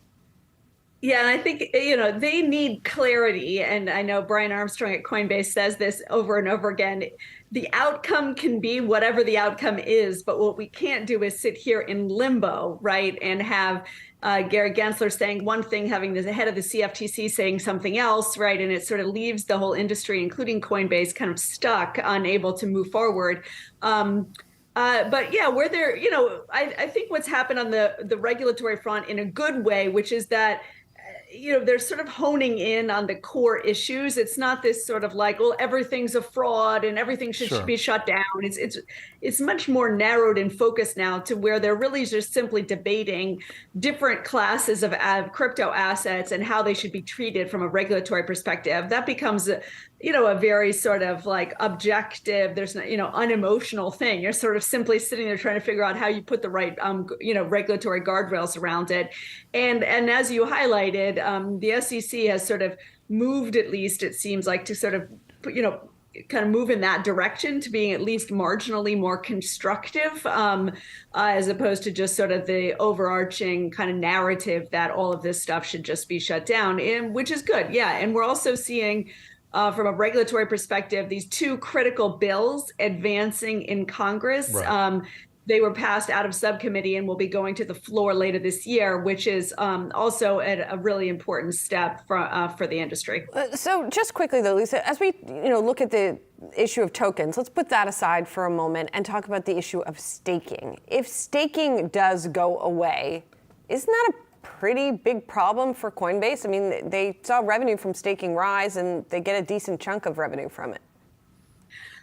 Yeah, it's only about, it's like single digits, 4 or 5% of their net revenues. It's not catastrophic or anything to their business itself. But that said, it is a really, so their business would be fine, and they're very, very transparent about this. But the reason that they're fighting it so hard, and they assert that the way that they facilitate staking, they're not taking ownership of the assets, for example. They're simply administering the process. You sort of get into a lot of kind of debates about exactly how this is all done. But the reason they're fighting it so hard is because it is, to your point, actually a very important way, aspect of how the crypto economy works, right? You need liquidity in the market in order to create that liquidity. It's sort of loosely analogous to, like, you need people to put their money in banks so that the money is available there to lend out to other people, right? You need that liquidity, and it's sort of an analogous thing in crypto. So it's less about the revenue, more about the functioning of the ecosystem. I want to move on to a crypto adjacent company, shall we call it. We're talking about Block, of course, Jack Dorsey's Block, beating estimates on the top and bottom line. It raised its profit forecast for the year, but the stock is taking a hit. It's down about 11%. It looks like there's some disappointment around the July gross profit growth forecast. Lisa, can you talk to us about that? Are you in agreement with what we're seeing in terms of stock reaction today? Yeah, it seems a bit overdone to me, but no question, the the print was mixed, had some really good things, had some things that were a little softer. So yeah, there was probably two things I'd highlight that the market seems to be reacting to. One, as you said, the July numbers, and they gave a pretty explicit outlook for 3Q and 4Q, basically saying that their gross profit, which is their version of net revenue, it's the top line number that you focus on, is decelerated from 27% in 2Q to 21% in July. And they indicated that we should be expecting it will remain closer to that level, like low 20s throughout the rest of the year. The reason is largely simply because they are lapping some unusual dynamics from last year. They had some pricing changes, for example, that gave them some benefits last year. There were some other like interchange changes more broadly in the industry. So kind of discrete events, it's not really affecting what I call like the unit volume, but more like their top line numbers are decelerating. So everyone's had to sort of bring that back half outlook down a little bit. And then the other thing is that underneath the covers in their 2Q results, their Square business, which is the point of sale systems, the little white point of sale systems here in the US, the growth rate there was a little bit slower than folks were hoping for. Volumes were only 12%. Gross profits were up about 15%. And that's the same market where players like Toast compete. Clover, which is owned by Fiserv, and the 2Q numbers out of those other firms were stronger. So it introduces a bit of nervousness that maybe Square is sort of saturating the micro market space that they play in. And, in that space is getting much more competitive, and that maybe they're struggling as they're trying to move up market. That's the other factor that I think folks are reacting a little bit negatively to. And Lisa, just sticking with Block here, but getting back to crypto, I was surprised at how big Bitcoin revenue has become of the entire pie for the company. $2.39 billion out of $5.53 billion. That's up 34% year over year. So that would seem to be, especially in the face of what we've seen depressed crypto prices, and given everything that's happened in the industry, surprising to me. How about your reaction? Yeah, it's a weird accounting thing. I'll just point out that Block, the way that they have to treat their the way a Bitcoin flows through their system, they actually have to record it as gross revenue on the income statement. So it sort of optically always looks like, oh my gosh, you really just net it out. So it's only really on a net basis, a couple percent, but it has increased to your point, and that is a reflection, of Cash App. Their digital bank, which is the competitor to something like a Venmo or a PayPal, has just been an unbelievable success for Block. 54 million monthly active users here in the United States. 2/3 of them use the app weekly. It's become, the 20 million users there are using it truly as a digital bank, meaning they've got a debit card, they're doing direct deposit. It's sort of quietly emerged post-pandemic as by far the leading digital bank in the United States. And it's those users that are the ones that buy and sell crypto, buy and sell Bitcoin and some other assets. So it's that growth that you highlighted is reflecting the extraordinary growth that Cash App has had over these last couple of years. So then the other question is, Lisa, if it does have that status, are there any signs of the same issues that PayPal talked about earlier in the week? That is more, I don't know if Block does provisioning in the same way, right? But PayPal effectively signaling credit deteriorations are worsening. It is tightening its standards. The same kinds of trends we're seeing in a lot of the banks. How is that, if at all, filtering through to something like Block? That's a really good question, because you're right. They do have very similar businesses. Both PayPal and Block have a couple of different forms of credit products. They both have a form of banking license, one way or another, and they do offer directly lend, mostly to their small businesses, and then they do a little bit of, the like in PayPal's case, like the buy now, pay later style short-term consumer financing as well. And PayPal, as you highlighted, they're seeing this discrete weakness in their small business lending business. They've had to tighten down credit standards there because they've saw an unusual, unexpected bump in charge-offs, write-offs. in small business lending, suggesting maybe that we're seeing a little bit of creeping in of some softness in the small business land. And this is really small businesses. You're talking, less, single location, usually like kind of a mom and pop shop. And I would just connect the dots there because as I was highlighting, part of the reason Block stock is down today is because their point of sale systems were weak. That's exactly the same type of business. They lend through that business and they provide kind of payments and lending and other banking products to these kind of micro businesses in the US. Interestingly, you roll back the clock 2 weeks ago, we saw American Express report, and then we also saw in Visa's numbers, both of them actually also flagged weakness in the micro market. So, we've been one all, for the last 12 months kind of saying like soft landing. We're really not seeing a lot of signs of deterioration in the spending-based economy that payments is tied to. But just in these last couple of prints, we've started to see what looks like a little bit of a pocket of weakness down at the very low end of the business world, like down in the micro space. So we'll call that maybe flashing yellow here. Really interesting. And thank you for connecting all those dots with us. Lisa Ellis, Moffett-Nathanson, partner and senior equity analyst. All your markets action ahead. Stay tuned. You're watching Yahoo Finance. How worried should people be about the Fitch downgrade, or how should people be thinking about it? Well, you and I should be worried about it by the time we retire, I think. So, but it's not an immediate concern. I think it's gonna come and hit us at some point. It's not an immediate problem for the next 3 months, I would say.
We've got some great interviews on tap today, and we're going to stay tuned for Jennifer Schonberger, right? She's talking to Acting Labor Secretary Julie Su coming up in just a few minutes. You don't want to miss that. And plus, America getting back on track. Well, we're going to speak with New York Times opinion columnist Paul Krugman. Stay tuned for that. In all your markets, action is ahead. Stay tuned. You're watching Yahoo Finance. On July 20th, 32 nations arrive in the land down under to compete on soccer's biggest stage. Here at Yahoo Finance, we're taking you beyond the beautiful game. From sponsorships to broadcast deals and merchandising, finally, the world is paying attention. The Women's World Cup prize sits at $110 million. And that's up from $30 million since 2019 as their fight for equality continues. What will this year's World Cup do for that battle? And what's the economic impact? Will it truly be one of the most watched sporting events in history? We'll discuss all this and much more on Yahoo Finance.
It is just after 10 a.m. in New York City. This is Yahoo Finance Live. I'm Jared Blickery alongside Julie Hyman. We're about 30 minutes into the trading day, and let's take a look at how stocks are moving. Let's take a look at those stocks. It looks like we do have the Dow up about 0.33% right there. We're also taking a look at the S&P 500 up about 14 basis points. The Nasdaq just barely positive there. And stocks are looking to close out the week on a high as investors weigh this morning's weaker than anticipated jobs report. Also also digesting earnings from the industry titans Apple and Amazon. And let's get to some individual movers here. We are watching shares of Cloudflare, the software firm upping its forecast for the year ahead after delivering better than expected results for the second quarter. On the earnings call, co-founder and CEO Matthew Prince saying that while macro challenges remain, the economic environment is stabilizing. The shares are up 11%. And Fubo beating the street with its latest numbers. The streamer logging a second quarter net loss of just under $50 million, much narrower than the $160 million loss it saw the prior year. Another bright spot, North American subs jumped to 1.17 million in the period, ahead of what the street had been expecting. And shares of Tupperware brands, they're on the move again. This time they're up just 42%. The iconic food container maker announcing a debt restructure agreement that would drastically improve the company's overall financial position. Back in April, Tupperware issued a going concern warning. That means it was saying it could go out of business. So it looks like that this restructuring maybe forestalls that for a bit. Tupperware, Jared, has effectively become a meme stock here. The old Tupperwares. I don't have any more actual Tupperwares. I just save I have some leftovers containers from the 1980s. As a kid, I had to sit through some parties. Of course Somehow you did. it ended up in my cabinet to this day. True story. Anyway, enough about Tupperware there. The July jobs report saw the pace of hiring slow slightly, coming in a tad below expectations, though the labor market remains strong. We're looking at, in particular, we're looking at jobs in construction. Now, this is a bellwether industry that has proven surprisingly resilient despite headwinds coming from elevated lending costs. Joining us now is Danny Romero. And Danny, I was looking at this report. Construction jobs are the canary in the coal mine for me, but still relatively strong here. Jared, these are really good numbers, and it still means this is good news for construction workers. Sure. Jobs in this sector grew about 19,000 in July. If we take a look at those numbers, one of the sour spots was residential construction. More than 5,000 jobs were cut in July. One economist I spoke with said that this could be weather related, which we're seeing some of those disruptions. But on the positive side, the report was boosted by non-residential construction building. Those are jobs that are, meaning that build our hospitals and schools. More than 10,000 jobs were added there. Another bright spot was the heavy and civil engineering, also gained more than 2,000 jobs. And those jobs are connected to our infrastructure building. Lastly, specialty trade contractors saw overall positive momentum. And if we take a look at those numbers, non-residential specialty contractors took a hit. More than 2,000 jobs were slashed. And this could be another sign that it'll be a bumpy road for construction on the commercial real estate side. Some economists that I've spoke to expect that spending for this area will actually weaken by about 40%. But moving over, there's still some positive side on the residential side. They've added more than 13,000 jobs for specialty contractors. That means more people are looking to renovate their kitchen and bathroom. So overall, a positive sign. Julie and Jared. You know, it's interesting. I keep coming back to this interview we had on the show a couple of weeks ago with Bob Clark, who is the chairman of Clayco, one of the nation's largest construction firms, does a lot of commercial and industrial construction. And he still emphasized how tight that market is, how hard it is to find skilled workers in construction. You know, when you're talking about the plumbers and engineers and electricians on all of these major projects. So that's sort of reflected in these numbers. Yes. Over on the residential side, though, we've been talking about how there is a shortage of supply, right, in the residential housing industry. So what does this tell us about that? Because you would think there would still be a big demand for residential construction. Yeah, so in this report, there was some weakness on the residential side, but by no means does this mean that housing projects will be put on hold. If anything, more construction is about to begin. We saw other data that showed that construction spending for residential grew in June, both for multifamily and single family projects. And we've also heard from the public home builders that they are continuing to build. They're capitalizing on this housing shortage that the U.S. is dealing with, Julie. Okay, really interesting stuff, Danny. Yeah. Thank you so much. Danny Romero talking to us about construction jobs. Well, shares of NerdWallet are rebounding today after the company missed on earnings but saw revenue rise 14% year over year. The personal finance platform also saw a jump in unique monthly users, climbing to 22 million in the second quarter. NerdWallet CEO Tim Chen is joining us now. Tim, it's good to see you. Let's start big picture here, right? because we are in an interesting moment, if you will, for people's personal finances, right? Economists keep telling us student loans are going to have to be repaid, people's excess savings is being wound down. On the other hand, the economy has held up relatively well. So what are you seeing from your vantage point in terms of what people need right now? Yeah, thanks so much for having me back. I'm incredibly proud of the team for delivering a strong Q2 when most of the industry were shrinking. We grew 14% year over year. And I think that's really driven by the consumer trust we've been building and the market share we've been taking. To answer your question, it is an interesting paradox, right? We're seeing a bit of weakness in areas like commercial real estate, like you were just mentioning, and banks are actually getting more conservative with some of their lending as consumers are working through their pandemic surplus. There's concerns about the balance sheet in terms of commercial real estate, and there's actually regulatory changes coming. The Basel III endgame, that's going to increase their capital ratios and regulatory requirements. And that's causing them to be a little bit more conservative in terms of lending, even in prime areas like balance transfer credit cards, where they might subsidize 0% interest rates for a year or more when they bring on a new customer. Well, let me stick with that for a second. Morgan Stanley, which recommends your stock with an equal weight, they did lower the price target to $12 from $13, but they're saying specifically we are now starting to see underwriting standards which have been tightening materially for subprime and near prime consumers. Well, they're beginning to impact prime consumers. So are we seeing a wholesale tightening of credit conditions here? I'd characterize it a little bit differently. So I'd say subprime and near prime has been really tightening over the last 3 quarters. We've seen incremental tightening every quarter since probably the middle of 2022. That was really driven by fears that unemployment would reach 5 or 6% exiting 2023. And I think the worst case scenario there has really proven to be a little bit better. So that's actually getting a little better than people thought.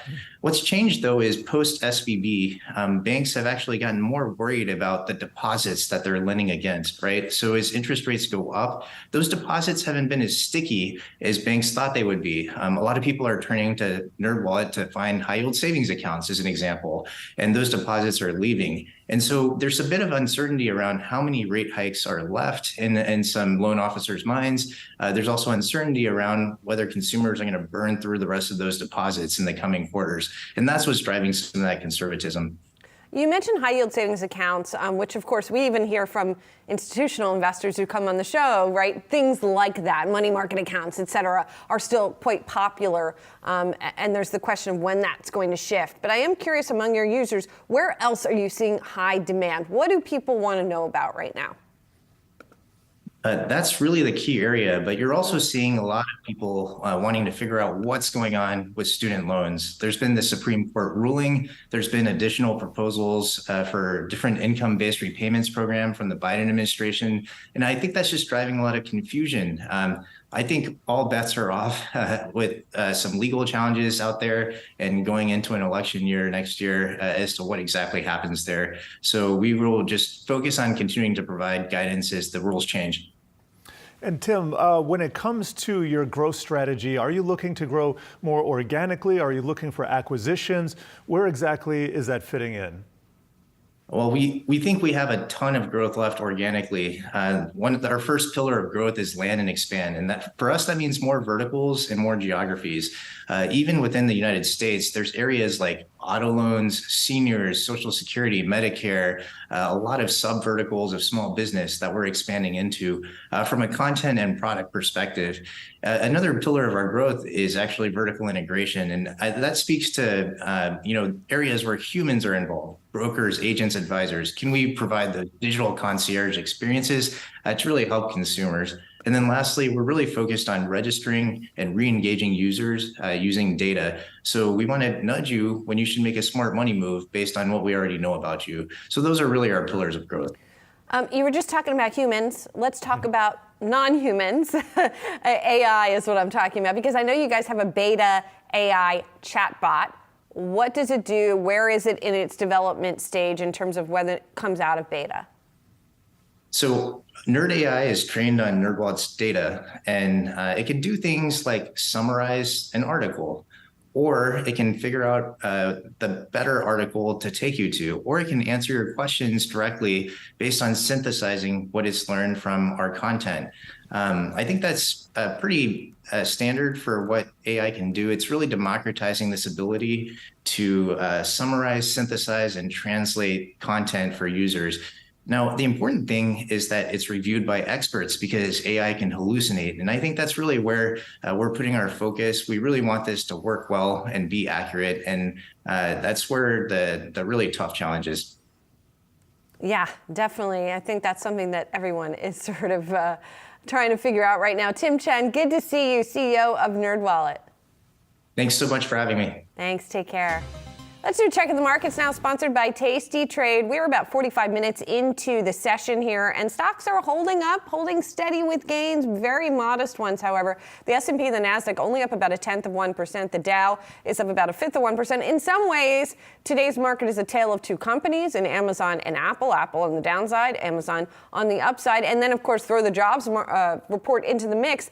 Although it doesn't seem to have fundamentally changed the investment case here, the case for the Fed, et cetera. Yes, the headline number missed estimates, but the fact that you also had wage growth, the fact that you also had an unemployment rate a little bit more mild, that sort of offsets that.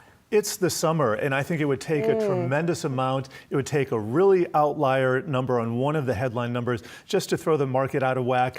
This is, nobody wants to come into work on a Friday if you're a big hedge fund manager, thinking ahead to Labor Day maybe.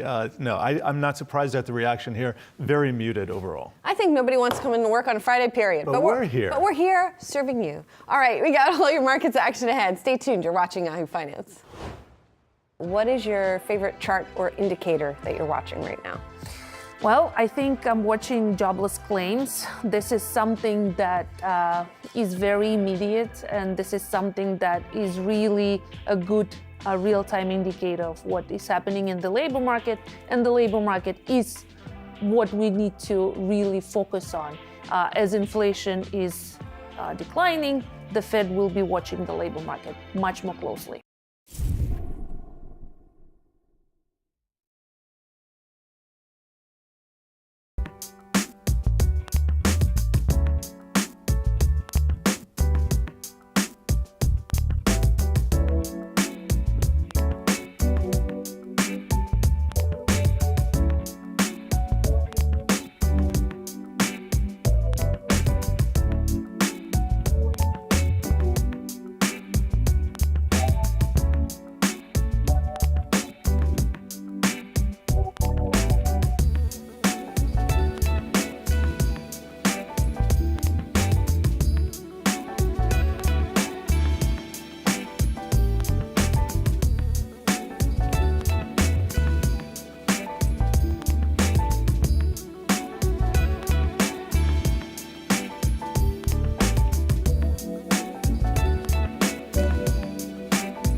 Welcome back to Yahoo Finance Live. I'm Jennifer Schonberger here at the Labor Department.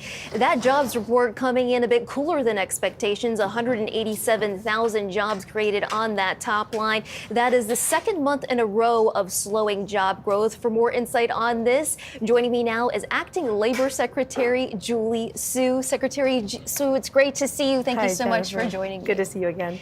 So we got a second month in a row of cooling job growth, though the job market hanging in despite the Fed's 11 rate hikes so far. Would you say that the strength of the job market is why the economy has remained so resilient and why we've been able to avoid recession so far? Yes, this is an example of the steady, stable growth that the president talked about over a year ago, that if we could adopt the right economic policies, focus on building an economy from the middle out and the bottom up instead of the top down, where we make sure that workers do well, that we leave no one behind, that we could not only recover from the pandemic at a record rate, which has happened, but that we can transition to slow and steady growth, which this number reflects and brings the total of jobs created since the president came into office to just about 13.4 million jobs. We've really seen businesses hold on to workers, even though there's been this fear of recession, right? This talk that it could be coming. And I'm wondering, some of these employers have been scarred by the labor shortages seen during the pandemic. Certainly we're seeing some still now. If that's creating sort of a floor and keeping strength in the job market. Right, so these numbers are not consistent with recession, right? We've continued to see steady growth. It's also true that we are in a moment in a tight labor market in which workers have more power, right? Workers have the ability to demand better working conditions, to make changes to their jobs, and that has resulted in, we see power at the bargaining table, but we also see real wages have increased for especially low and middle income workers, which has helped this equitable economy that the president talks about. As far as how much longer this slow and steady growth can continue, I'm curious what you thought about that manufacturing number clocking in at negative 2,000 last month. How do you view that in terms of how it bodes for your outlook for the job market at large? Do you think it's a canary in the coal mine? No, I think it's important to take a step back at what's been happening in the economy.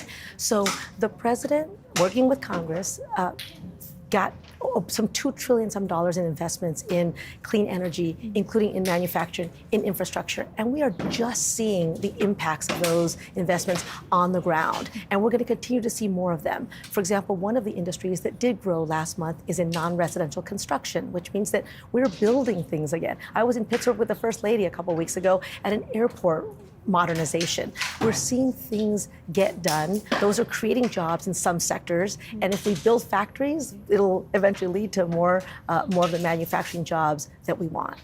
Madam Secretary, I'm curious. We saw Fitch downgrade the U.S.'s credit rating this week. Any impact that you foresee there potentially on the economy, on the job market? And we haven't seen too much reaction in the markets, obviously. Right, we're not seeing that. And as Secretary Yellen said, that felt arbitrary. It feels out of step with what we're seeing in the economy. So, we are happy to see that the continued growth has. We're transitioning to a place in which we believe that there could be sustainable growth and building a strong economy, the same way the president talks about, right? Centering workers, where then employers do well, and America is stronger for it. The Screen Actors Guild has gone on strike. That strike seemed to start just after the survey period was taken last month. What impact do you see that potentially having going forward on future payroll numbers?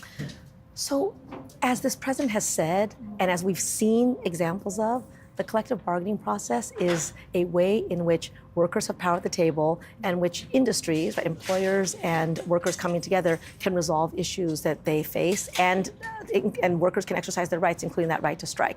As you noted, those numbers will not be reflected in the numbers that we're looking at now. But overall, I think that it's still a continued sign of what a worker-centered economy looks like. As we saw with other outcomes, right, the Teamsters and UPS, the West Coast ports, parties coming together to resolve their issues will result in better working conditions, historic increases in wages and other protections, and we're going to see how these play out in some of the other industries. Well, talking about playing out, today there's a meeting between the Hollywood writers and the Alliance of Motion Picture and Television Producers to try to end the strike for the writers' side.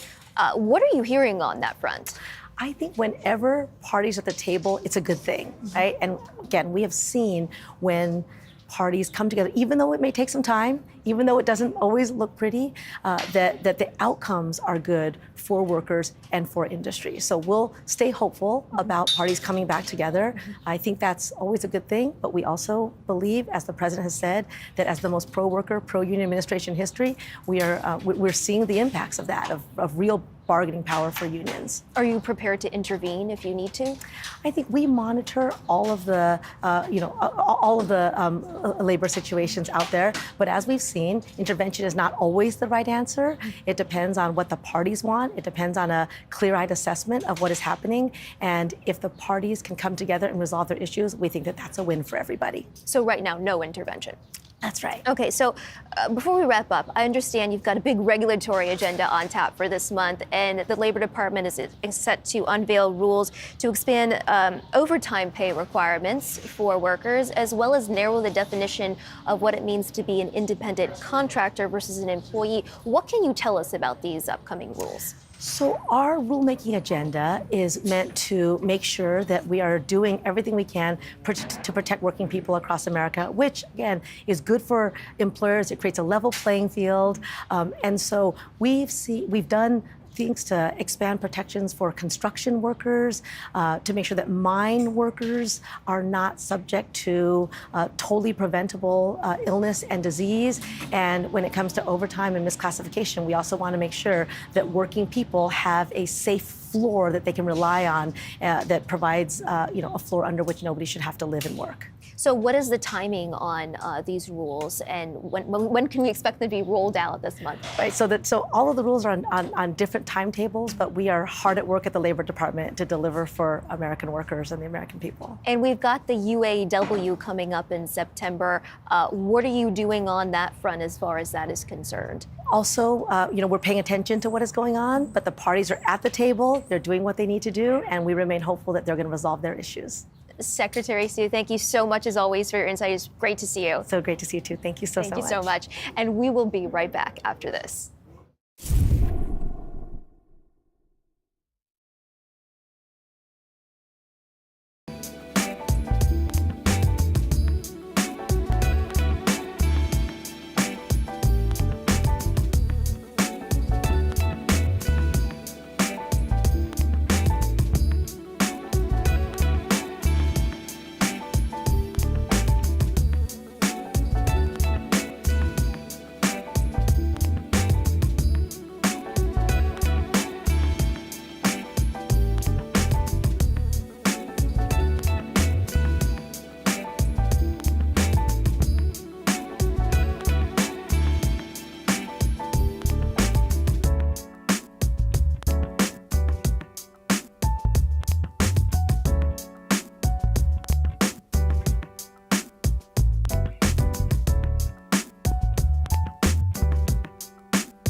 Fitch's U.S. debt downgrade was met with more than a little confusion by some. Former Treasury Secretary Larry Summers labeled it, quote, bizarre. With Allianz Chief Economic Advisor Mohamed El-Erian, he was puzzled. We spoke with him about it this week, and he asked a simple question.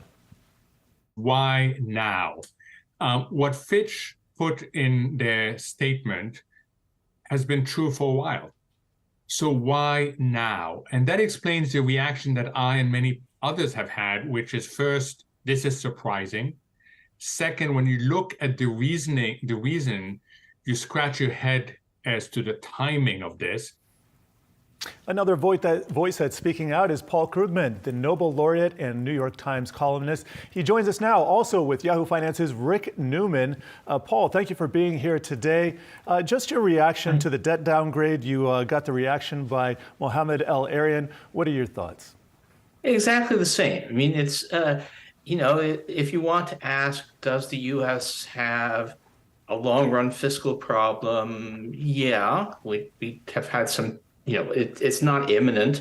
Our debt is still nothing like levels that we've seen in other countries in the past without any problems. But we do seem to have some, political deadlock that makes it kind of hard to get spending and taxes in line.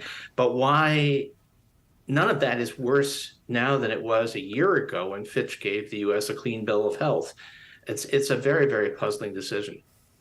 Rick, you also wrote about the debt downgrade, and I don't know what your feelings are on the timing, but you seem to think it was justified.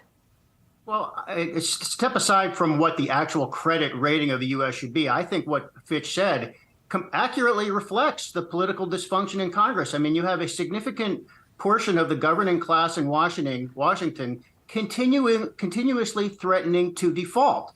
So if you're continuously threatening to default, why do you deserve a top credit rating? I mean, they only cut it by one notch. It's still just one notch below the top level.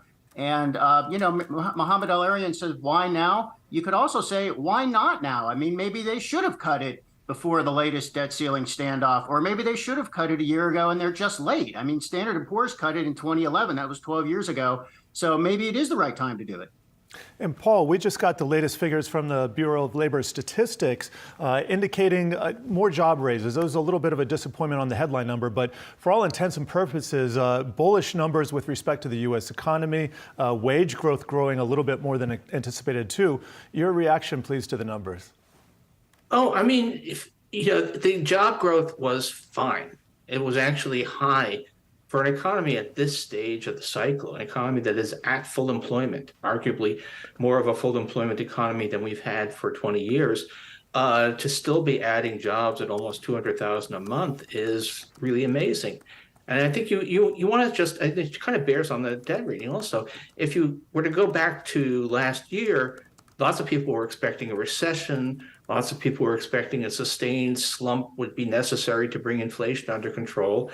Instead, we have, immaculate disinflation, inflation coming down without any bump in the unemployment rate, with the job growth still continuing, no hint of a recession, which, among other things, that's not the most important thing, but among other things, is good for deficits. It means that we don't suffer the revenue losses that go with the recession. So no, this was really a kind of a Goldilocks jobs report. And Paul, as you wrote in your most recent piece, spending, for lack of a better term, is good. In other words, spending perhaps would have helped us more bigger spending perhaps would have helped us more after the financial crisis, and spending, government spending that is, has put us in that Goldilocks position where we are today, you would argue. So how then do we contend with the debt part of that equation? When and if and when that presents a problem? What would make it be a problem? Well, first of all, I mean, spending is good when the economy is depressed. The economy is not depressed now, so we don't need fiscal stimulus right now, and that it wouldn't hurt if we could find some way to, raise more revenue, cut back. I'm not sure exactly what we're going to cut back on, but it's not a crisis level thing. But this is not. We don't need extra stimulus now the way we did, arguably, even when Joe Biden took office. But if we're sort of, trying to think forward, I think in the end we are going to have to reconcile, what the public wants, which is Social Security, Medicare, Medicaid, with the raising enough revenue to pay for it. But nothing urgent, nothing imminent. Paul, there's an obvious challenge to the Biden White House, which is that his popularity is really not moving, even though we have a very strong labor market. We've had a nice stock market rally this year. Inflation is coming down. We may actually be heading for a soft landing. Do you understand why Americans don't seem to be giving President Biden much credit for this? And do you think that's going to improve over the next year or so? The short answer is God knows, right? It's it is really kind of mysterious, but it's not. If you looked at multiple surveys now where you ask people, how are you doing? And they say, fine. And you ask, how's the economy doing? And they say, it's terrible. And somehow or other, blame the media, blame partisanship, just somehow it's also not entirely clear that that's, people will actually vote on that basis. Remember, the midterms were supposed to be a Democratic wipeout because of inflation, and they weren't. But it is really kind of weird. Lots of people think we're in a recession when, in fact, we're in an extraordinary jobs boom. Lots of people think inflation is accelerating. But this happens on other issues, too. During the epic decline in crime that took place between around 1990 and 2015, steadily through that whole period, people said crime is increasing. So the idea, we are somehow in a nation in which people are doing fine, experiencing good conditions, but are sure that really bad things are happening to somebody else whom they happen not to know. I think one could argue that when it comes to inflation, if the pace of increase is less, I'm not tracking it if I'm buying stuff by the pace of increase, right? I just know I'm spending more on this thing than I used to be spending. I'm not tracking it by percentage or maybe even dollars. It's just more of a feeling, right? And this is something that Rick has sort of pointed to in the past as well, that perhaps all of this public sentiment is pegged more to that price vibe, if you will, rather than anything else. Well, historically, if we think about, if you go back to the last time we had a major inflation, people gave Reagan a lot of credit for, not necessarily correctly, but people gave him a lot of credit for having brought inflation under control. But, prices never came down. It wasn't as if the level of prices went back to its level from the mid-1970s. It was just that the rate of increase came down. So why should the rules be different now? That's really does not make a lot of sense. What I will say is, and to some extent in defense of public perception, the resurgence of inflation did come as a big shock. People were not, had started to not think about inflation, or actually hadn't been thinking about inflation for a number of years. And so then all of a sudden we get about 18 months of serious inflation, which was not on anybody's, dance list. And that is a shock. I think it wears off over time. Whether it's in time for the 24 election, we don't know. But but that's the best explanation I can give, aside from the fact that, well, if you were watching not this news source, but certain other major news sources, you aren't hearing any of the good news about the economy. Well, we try to be fair there with respect to that. I want to draw the viewers' attention to a chart, and you've been writing about this recently. I'm a fan of technical analysis, and this chart has a pattern which I haven't heard described before, but it makes sense, a frying pan. And if you squint there, you'd have to draw in some lines. Basically, we were on a certain trajectory before the global financial crisis, got knocked off a little bit, but now with the pandemic, we've accelerated again, and maybe we're back on track. Just give us your breakdown, please. Yeah, what we had during the aftermath of the last crisis in 2008 was a sort of silent economic disaster. We took a long time to recover, both in terms of employment, in terms of output, to the pre-crisis trend. It was trillions of dollars of wasted, of stuff we should have produced that didn't, millions of person years of employment that we should have had that we didn't have. This time around, People complain about the inflation. People say Joe Biden overdid it.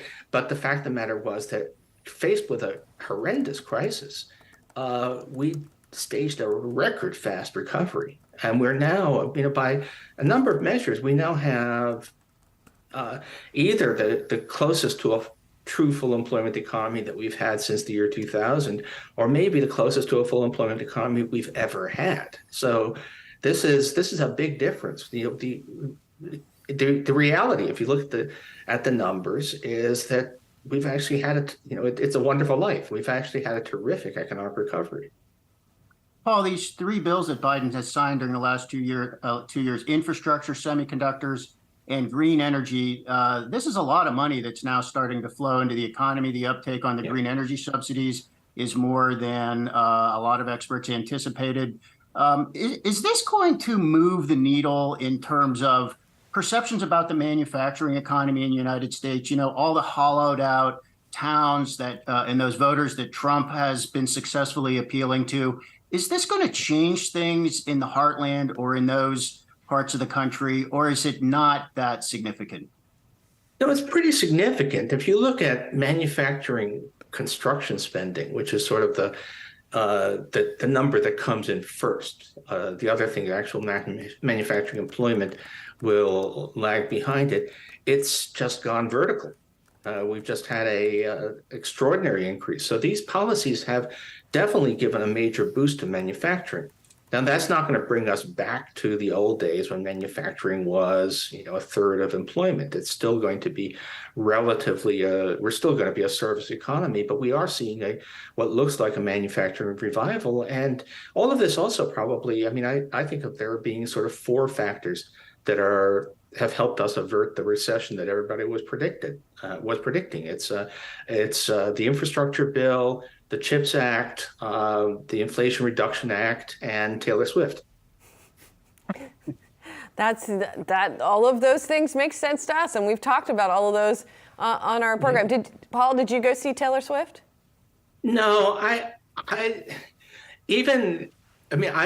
heard stuff is fine. I have nothing against it, but mega venues are not my thing. I like the 500 person venue or the 200 person venue, not 80,000. Yeah, I sympathize. I share that view. Thank you so much, Paul Krugman, Nobel laureate and New York Times columnist. Our very own Rick Newman. I don't think he's a Swiftie either, but we'll talk about that offline. Thanks to you both, gentlemen, very much. Yeah, thanks a lot. We got much more coming up. You're watching Yahoo Finance. What do you make of the Taylor Swift economic effect? I am too old for that. Right, but in terms of the idea that, the economic boost from fans buying tickets, but not only that, really buoying local economies, spending at restaurants, spending at hotels, airfare, all that jazz. I think I see a little bit of that. People really, really miss all this fun. We got stuck in our homes and we really want to go out there. For me, it's more like a Disney World effect, quite frankly, because I have young kids and this is what I want to do all the time.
Jobs sector added 17,000 jobs to the leisure and hospitality space this morning. Employment remains below its February 2020 level in hospitality by about 2.1%.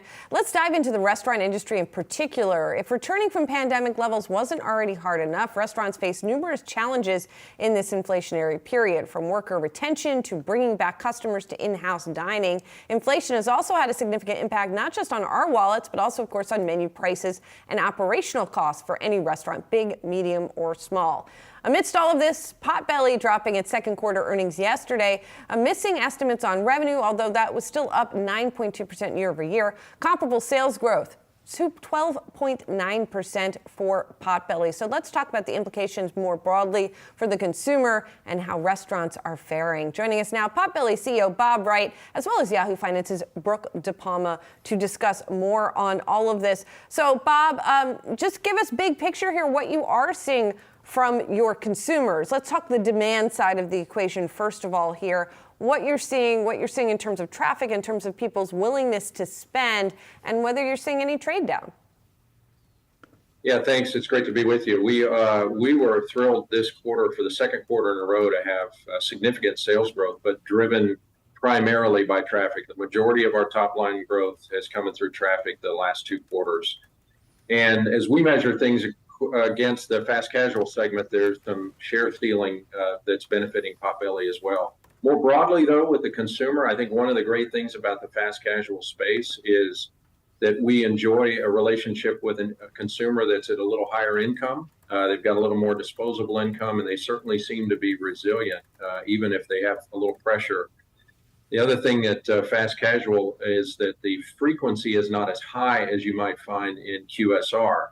And so, if you're going to a QSR drive-through 2 or 3 times a week and you're feeling a little pinch in your wallet, you might dial one of those visits back.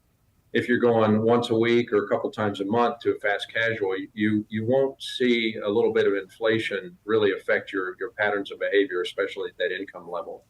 When we look at the internal data, it suggests that consumer in particular is doing really well. And at Potbelly, which we enjoy, they're doing even better.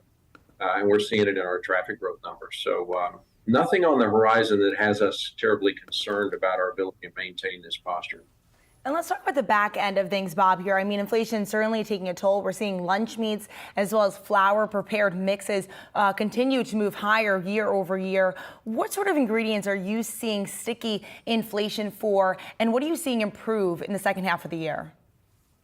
We have a category that we call grocery, which just includes chips and a number of other of the smaller items that we use in our shops that has continued to see some inflation. Our meats have come back, and a lot of that is driven by chicken. We're lapping the bird flu from a year ago and seeing some benefits in the chicken prices. But I tell you, at Potbelly in particular, one of the things that we benefit from is a really broad-based supply chain. We have Italian meats, we have beef, we have chicken, turkey, avocados, fresh produce, soups, so a number of different ingredients, which means our risk is spread. We won't see those violent swings in food cost, input costs at Potbelly like you might see at a chain that's primarily selling hamburgers or chicken wings. So it's really good when times are good, but it can be very tough if you see that market moving in the wrong direction. We've got a little more stability. And let's talk about the labor front, bring it back to the jobs report out today. I mean, right now you have a little more than 400 locations, but long term, you aim to build a 2,000 location restaurant chain. That's a whole lot of employees that have to fill the back end of that. How are you recruiting and working with your franchisee operators to bring in, recruit, and maintain that sort of talent? You're so right. And by the way, it's the best part of the business. Our employees, our associates at the shop level, they're the reason that we enjoy the success that we do. I can tell you a couple of years ago, I was talking about it being the worst employment environment in my 35-year history. Right now, we're enjoying full staffing in our shops. We've got turnover that's well below the fast casual average. We're enjoying the benefits that go with that stable, full workforce in our shops. And the thing that I think drives that for us in many ways is that there's a uniqueness to the Potbelly experience, and we're leaning into that with our recruiting efforts. We don't have late night hours. Yes, we sell breakfast in some of our locations in our CBD or our city centers, but we're not a breakfast brand where you have to be in at 3 and 4 in the morning to get open and get ready. We don't have fryers. We have a team that when you enjoy serving customers and you can work shoulder to shoulder across the counter from your customers every day, that's a lot of fun. And we have that engaged experience that benefits our customers, but it benefits our associates as well. And what we've done with our recruiting efforts is leaned into that. Even with our franchising efforts, this is a big topic of discussion with franchise candidates about when they're adding a brand to a portfolio, or if they're entering the restaurant franchising space for the first time, how easy it is or how relatively easy it is to operate is a big deal for them. And we show really well in those spaces. And I'd like to know about your investment in technology then. It sounds like your employees are very hands-on. You value that experience and the interaction with the customers, but a lot of places are looking to streamline operations, develop efficiencies, and they invest in technology, artificial intelligence. Anything that you can tell us along those lines here? It's really important to us, yes. In fact, when we rolled out our 5-pillar strategy that we're still operating under today at the end of 2020, the 4th pillar is all about digital. And there's a number of fronts there, but our efforts go back to 2021, where we rolled out a new app, a new web technology. We did a completely new integration of all of our digital ordering channels. We also elevated the ability for us to communicate with our customers through those digital channels. Digital advertising is what we do exclusively today. So a ton of investment in that. We're already into our 3rd round of enhancements to those digital channels, with more announcements coming. You've heard us talk about our Potbelly Digital Kitchen, which we're right on track with the implementation of that this year against our goal of about 100 shops this year. We've made it the standard for all new franchise openings. That digitized the back line in Potbelly so that when we receive those digital orders, we're able to process them much more efficiently. And our order ready on time scores, our food quality scores, temperature scores are all improving in the shops where we put Potbelly Digital Kitchen in. It also includes an order taking tablet. We call it an iLot, an inline order taking tablet that allows us to go deeper into the line, start the customer's order sooner, and it's driving throughput in our peak volume periods. All of that, one very important thing, and it's not terribly technological, but it's a powerhouse for us at Potbelly. We have 2 lines in all of our shops. They were originally built with the back line to serve catering.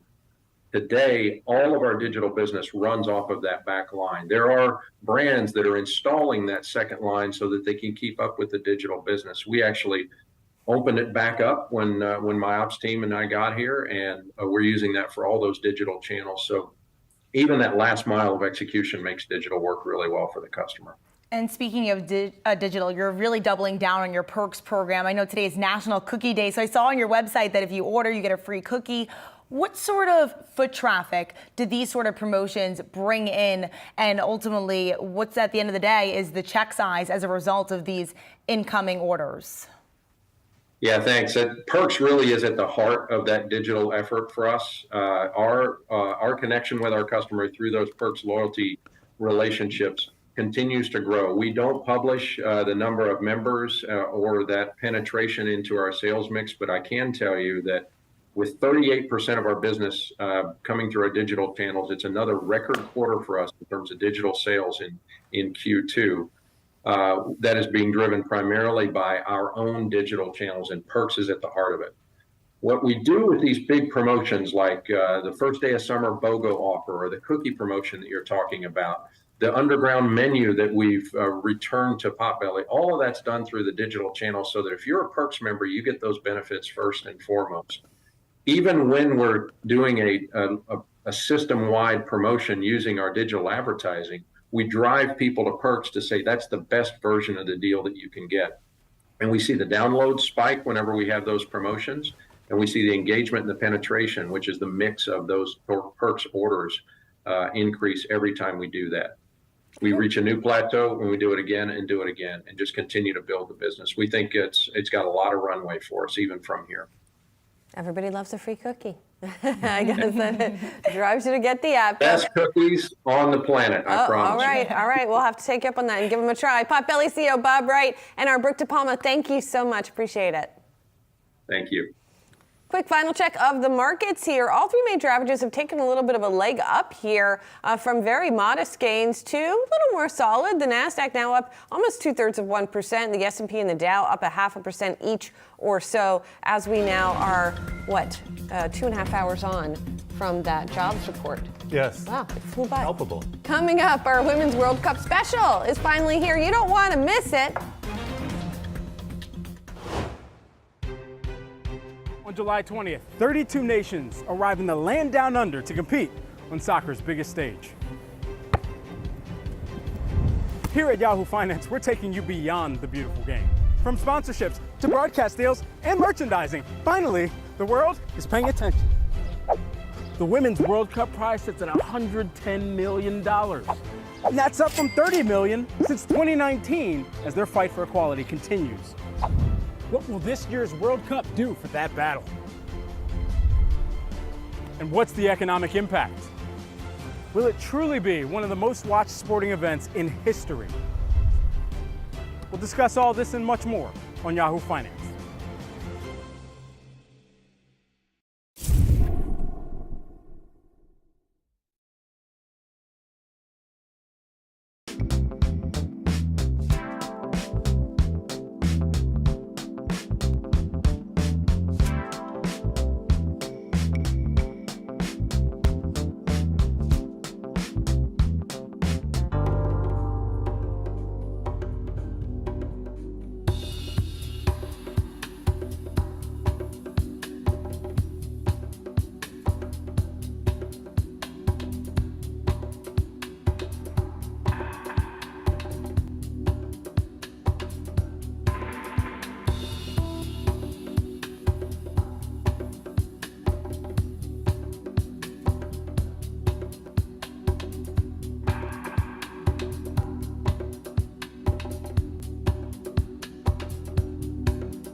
Welcome to Yahoo Finance. It is 11 a.m. on the East Coast, 8 a.m. on the West. I'm Akiko Fujita. Welcome to our Women's World Cup special, Beyond the Game, where we'll spend the next hour speaking with experts about all aspects of this year's tournament. Here's what we have on tap.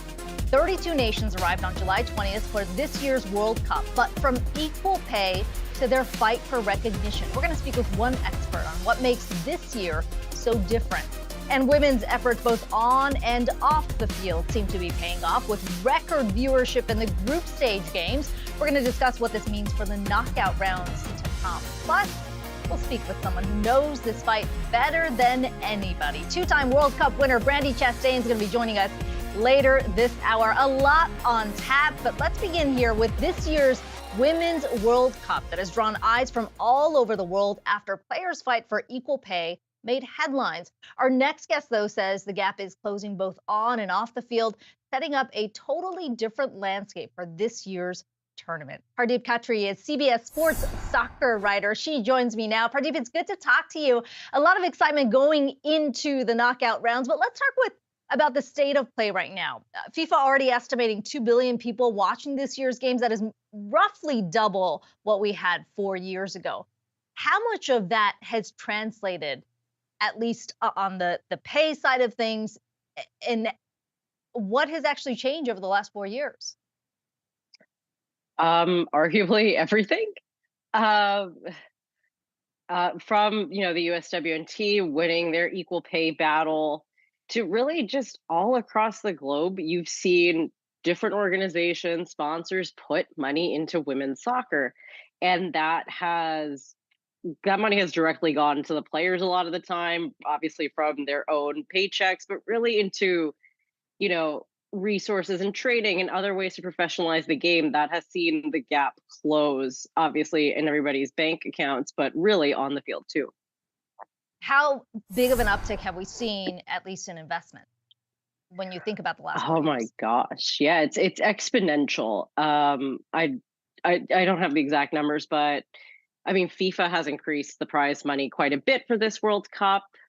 Like I said, the U.S. women's national team has seen equal pay. There are a couple other countries around the world that have it too now, like Norway, Australia, the Netherlands are on their way, I think. So it's that. And then it's also different levels of investment at different levels of the game, right? So you have the league in the States, for example, the NWSL. There are more sponsors in that league than there were 4 years ago. There's more eyeballs on it now. So really just when I say across the board, and I really do mean it. You talk about more eyeballs on the game. 2 billion roughly is what FIFA is estimating in terms of viewership. How has that shifted the way FIFA sponsors value the game? I think the 2019 tournament sort of proved to, a lot of stakeholders that there is money to be made here, that people will watch it if they're given access points. So you're seeing better TV deals or better broadcast deals, and a lot of sponsorship and media deals that go with it. FIFA in particular really stepped up their game in between the last World Cup and this one by first separating the sponsorship structure. So now sponsors can directly invest in women's soccer if they want to. Visa is the first company to sign on to that. And then they tried to find a broadcast deal in a lot of places, specifically for the women's tournament, because they decided, this is going to actually make us like a different level of money than we originally anticipated. They didn't quite get that deal across the line in every place around the world, mainly Europe, but they, I believe, reportedly value the Women's World Cup rights at $300 million right now, but that could change. They expect it to change quite rapidly for the next one. So that sponsorship structure change you just pointed to, what does that mean in terms of additional money flowing into the game?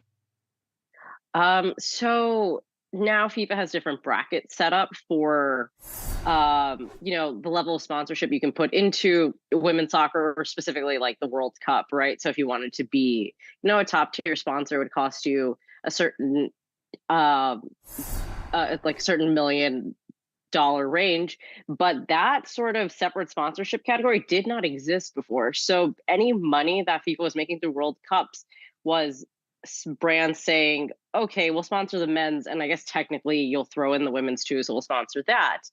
But like I said, now Visa has come in as a sponsor of the women's tournament. The New Zealand-based software company Xero has come on.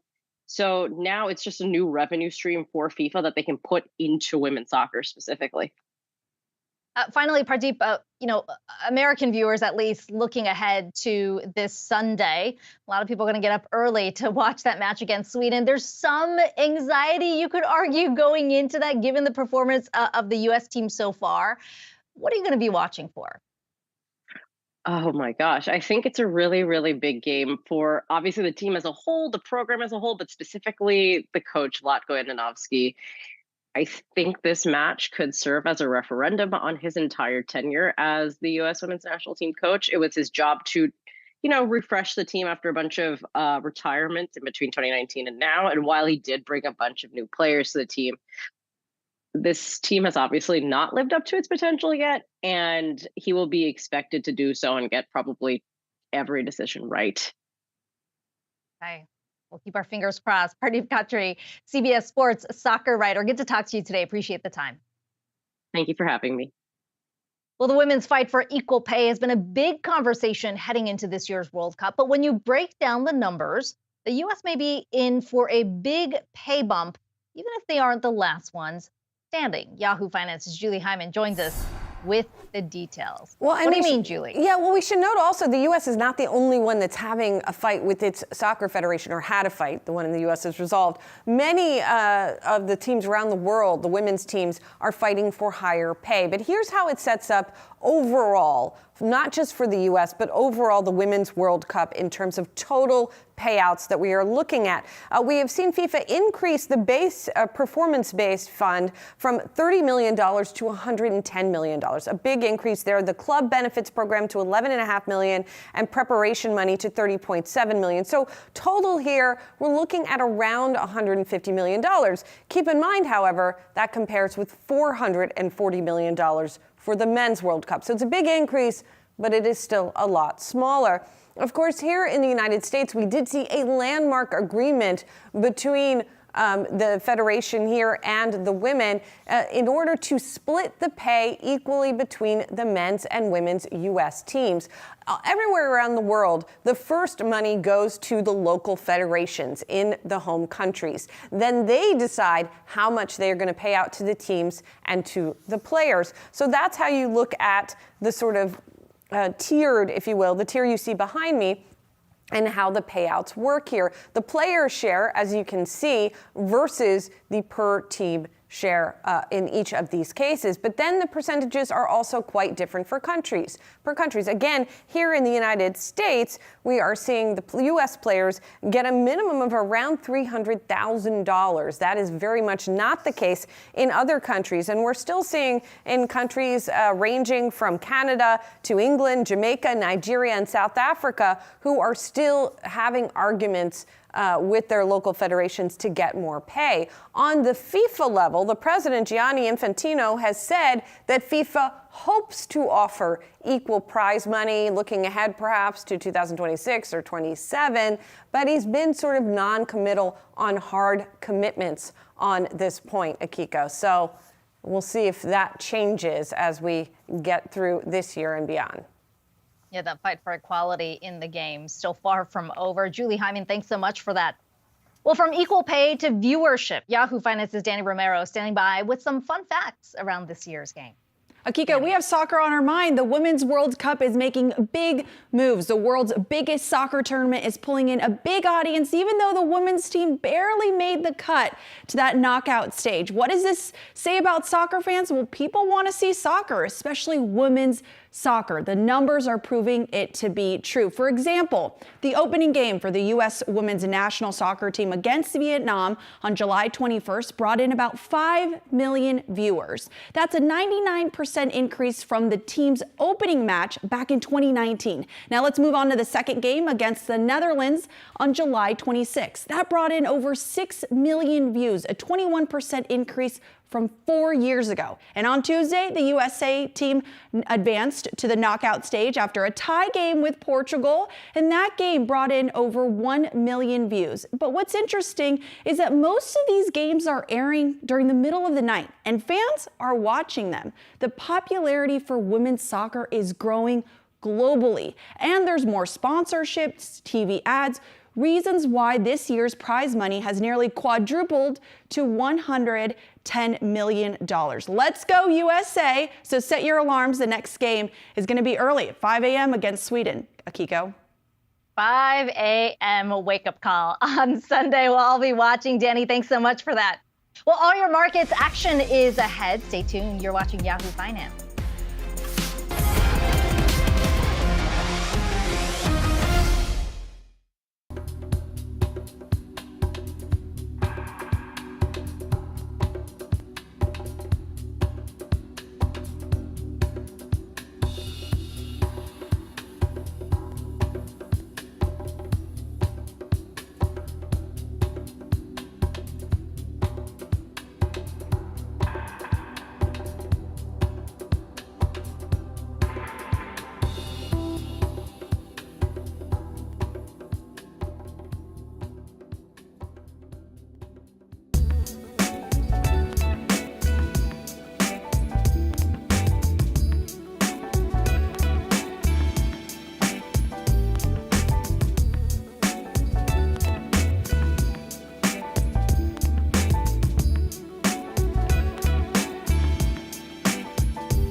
Let's do a check of the market sponsored by Tasty Trade. We are seeing green across the board on this Friday as investors digest that jobs report that came in weaker than expected. Earnings also helping drive or push markets higher, with the Dow up 165 points, the S&P 500 up 22, and the Nasdaq up 97. Well, the World Cup is in full swing, and we are headed into the round of 16 this weekend. The international event has always brought in millions of viewers from around the world, but the women's tournament is still in its relative infancy, at least according to our next guest. FIFA only began hosting the women's soccer tournament in 1991. That makes this tournament just the 9th one. In 2019, 1.1 billion people watched the broadcast. This year, it's only expected to increase as a coverage of the event is also increased. Let's bring in Wells Fargo international economist Brendan McKenna to discuss the economics of this event. Brendan, you've put out a really interesting report around the economics of the Women's World Cup, but let's start by talking about just how long this has been going on. 1991 is what we said. Compare that with 1930, which is when the men's game began. Talk about the changes we have seen over the last 9 tournaments. Yeah, sure. So you're absolutely right. The women's tournament took about 60 years or so to actually come into fruition. But now that we actually have some momentum behind the women's tournament, we've actually seen a lot of progress. So viewership has risen pretty substantially, but also media coverage of the tournament has also risen pretty substantially as well. And then just general popularity around the tournament in a global nature has also come to fruition as well. So we're seeing an increased viewership from regions such as Asia, Middle East, North Africa, Europe, Latin America. So the game has really exploded in popularity. And of course, that's come with enhanced media coverage as well. So how is that translated into sort of the economic picture? I mean, you talk about this is a global game. Europe, of course, has always kind of been leading the way, at least when it comes to soccer. But we've seen incredible growth in places like Asia. Yeah, I think that really just speaks to how global the game has become. Not necessarily just for the women's tournament, but also for the men's as well. We've seen this rise in global popularity around the sport of football. And I think when you're thinking about just the Women's World Cup specifically, close to 50% of the viewers are actually coming from Asia and the APAC region, and a lot of those viewers are coming from China and coming from India. So I think, again, it really just speaks to how global the game has become and how global the reach and the popularity of the sport has transitioned over the course of the last couple of decades or so. So let's talk about the business side of things, because there's obviously, sort of the teams that have traditionally done really well, but also where that viewership is coming in from. How has that changed the sponsorship picture?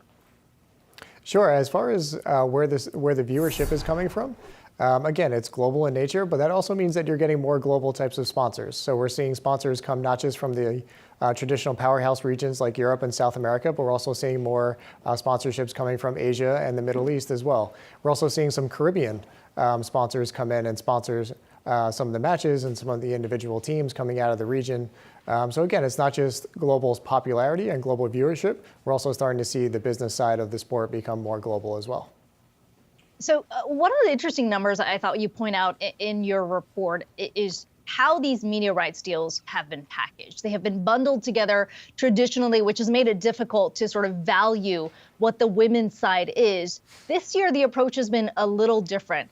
What does that tell you about how unequal the valuations are, despite more eyeballs being on the game? Yes, you're absolutely right. Historically, FIFA has actually bundled the media rights for the Women's World Cup and the Men's World Cup together. And to your point, that's made it very, very difficult to actually ascertain the commercial value of the Women's World Cup versus the men's tournament. This year, things are being done a little bit differently. So they've unpackaged the men's rights against the women's rights. But there is a very wide disparity between the media rights generation that has come out of the women's tournament as opposed to what the men's tournament has generated as far as revenues. So for the men's tournament, the men's media rights were a little over $3 billion. For the women's, we're just around $300 million. So there's this huge gap between the media rights revenue generation, despite 2 billion eyeballs watching the Women's World Cup tournament. So the pay gap between the men and women has been very apparent now that the media rights have been unpackaged and unbundled. So what's that next step to change that? If you think about sort of this long fight that has been going on within the game, at least on equal pay, talk about the media rights, now that they have been unbundled, we have seen how unequal things are. What is that next step to maybe narrow the divide?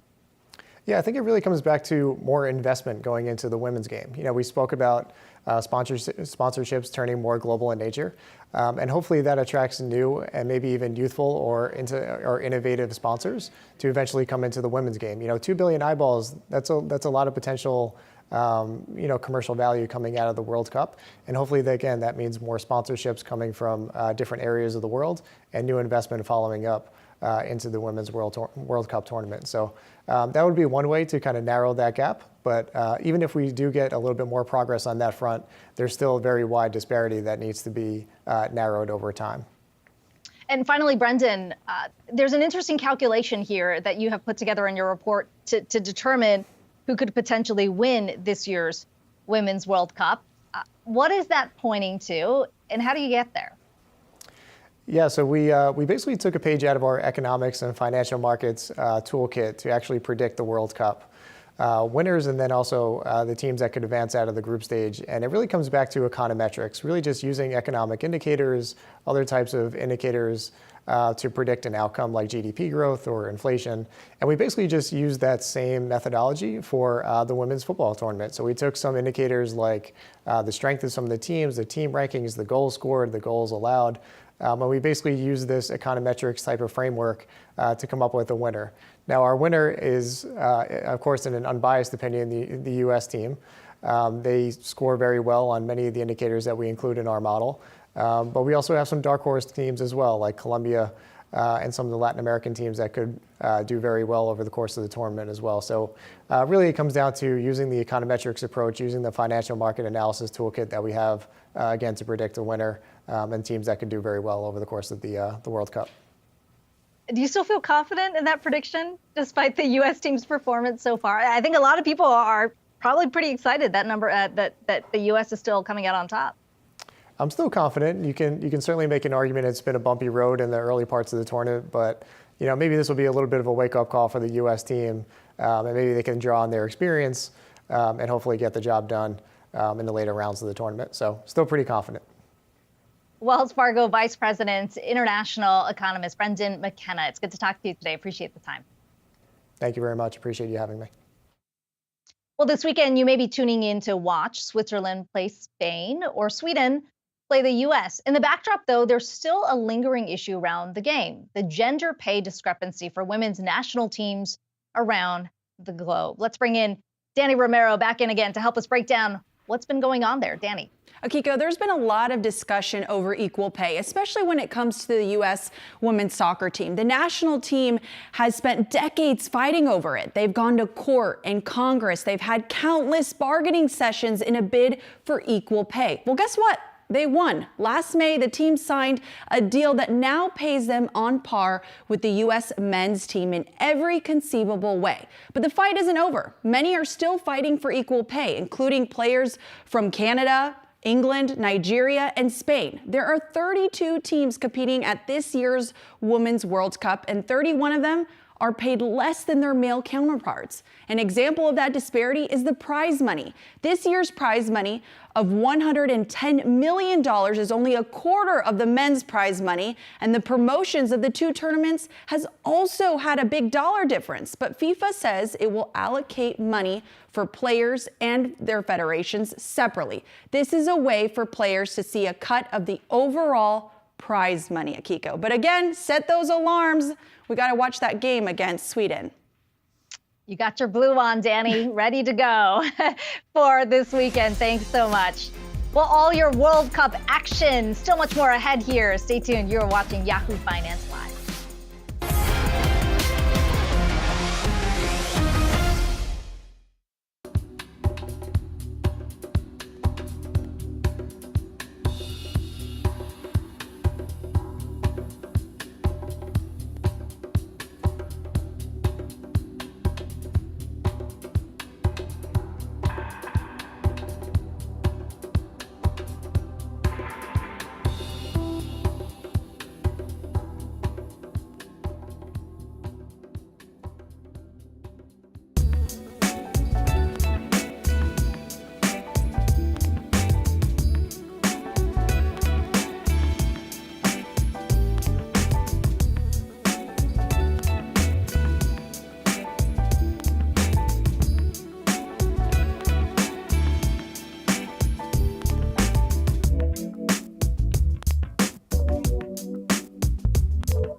The Women's World Cup is setting viewership records, and as the hype around women's soccer grows, advertisers are eager to score airtime. Ad revenue for the 2023 Women's World Cup is up 50% from the last event in 2019.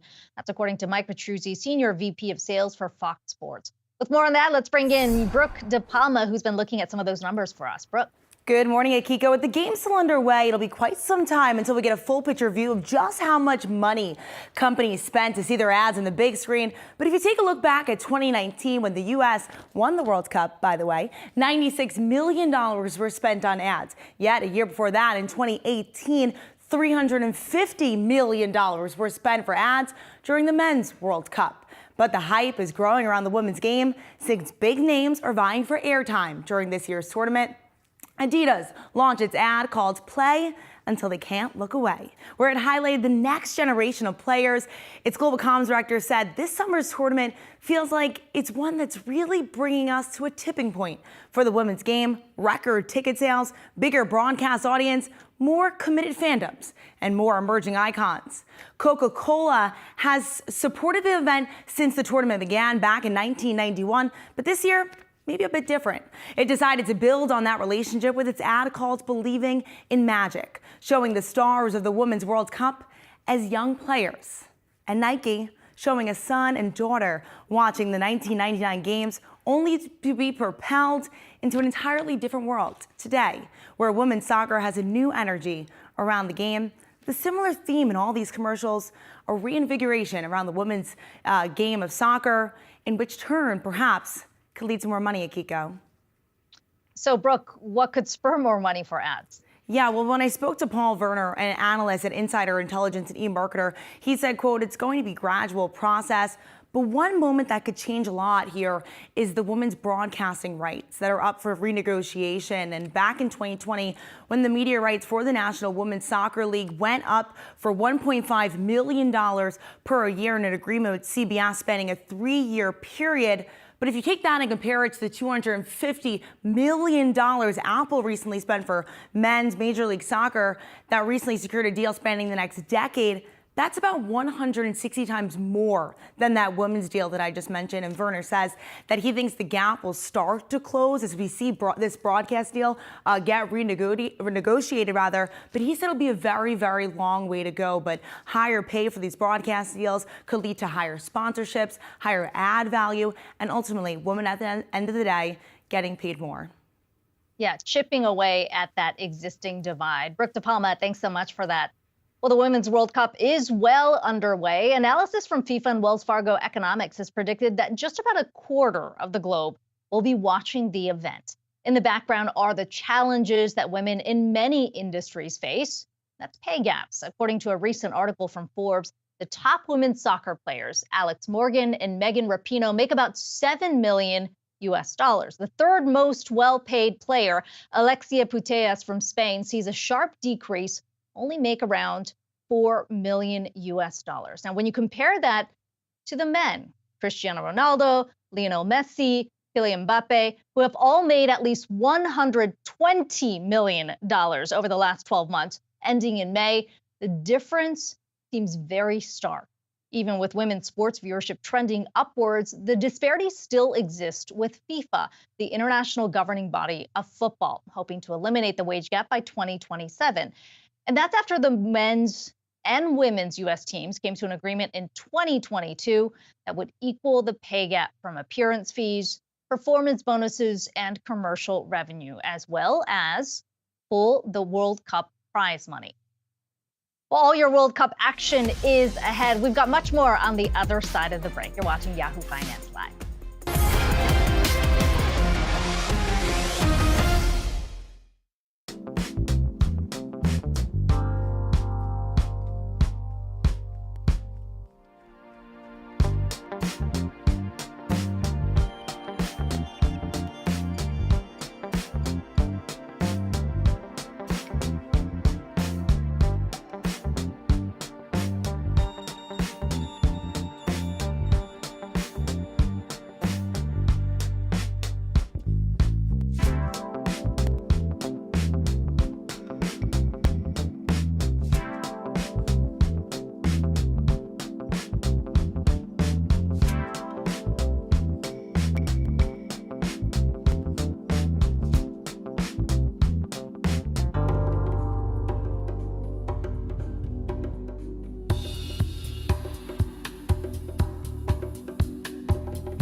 Well, there is no doubt the world's most recognizable brands have a big role to play when discussing equality in women's sports.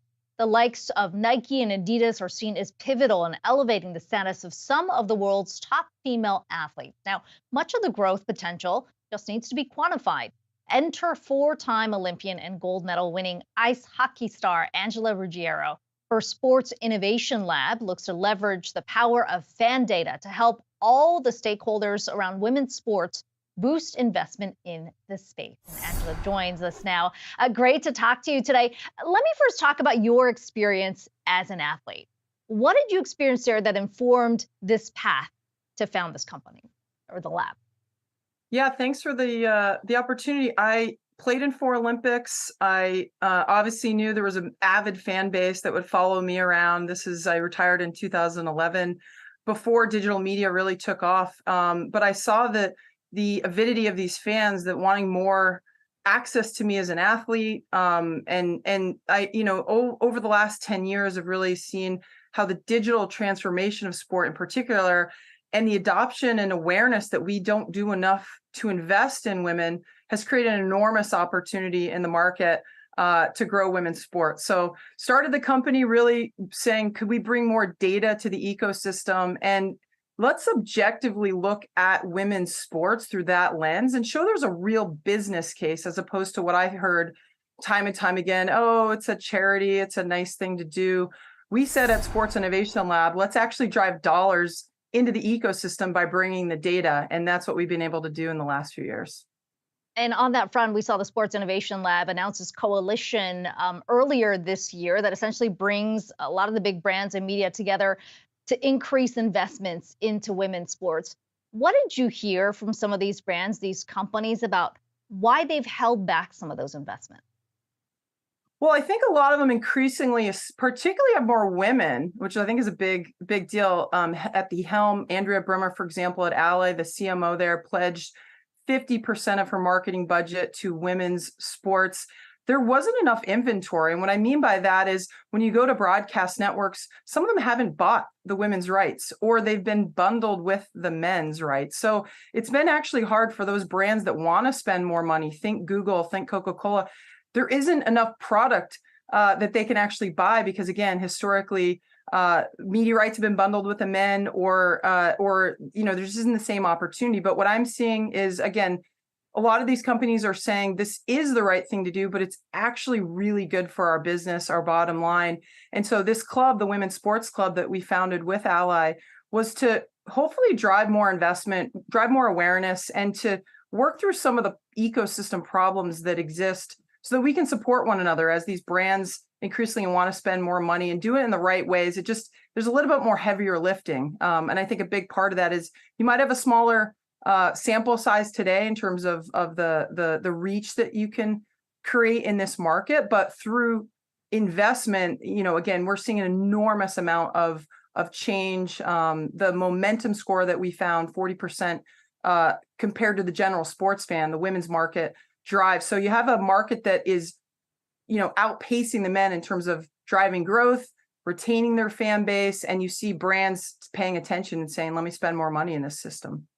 Yeah, it feels like one of the big changes in driving that momentum, has been the real estate that's out there. I mean, you mentioned social media as one, just the digital landscape. There's a lot more places for female athletes to get the word out, to show their game.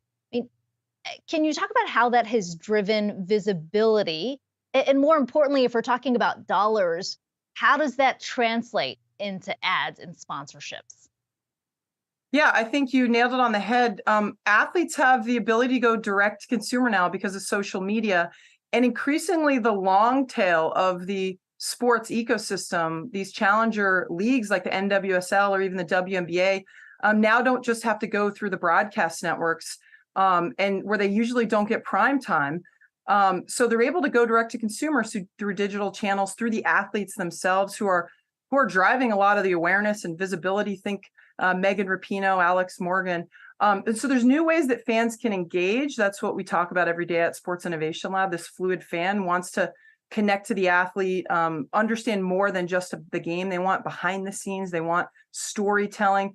And women's sports is very good at that. Women athletes are very good at that. And so technology has now enabled this ecosystem to grow rapidly and in some ways surpass some of the men's ecosystems that, again, are doing well top line, but they don't have the nimbleness that you see in the women's ecosystem. So athletes are entertainers, female athletes, but tend to share more, be more connected to their consumer. They recognize they probably make more money off the field than on the field. So there's an incentive for them to do that as well. But that, again, creates organic, genuine relationships that the brands want to be a part of. They know that their brand has to connect to athletes and women's sports leagues. And again, athletes, I think, in this space are leading the way on that.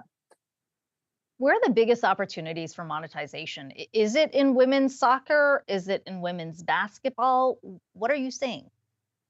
Yeah, I would say, I mean, look at the NWSL. We're talking about the World Cup right now. They went from a $2 million expansion fee a couple years ago to $53 million today. Sixth Street, a big private equity firm, just bought the rights to the Bay expansion team and others. So you see a rapid increase in what sophisticated investors now want to buy women's sports assets for.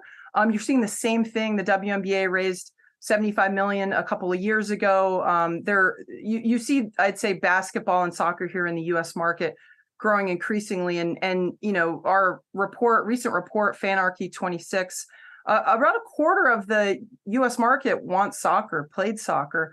So again, that's a global sport, but I think increasingly has an opportunity here in the U.S. My sport, hockey, of course, I would love to see more growth.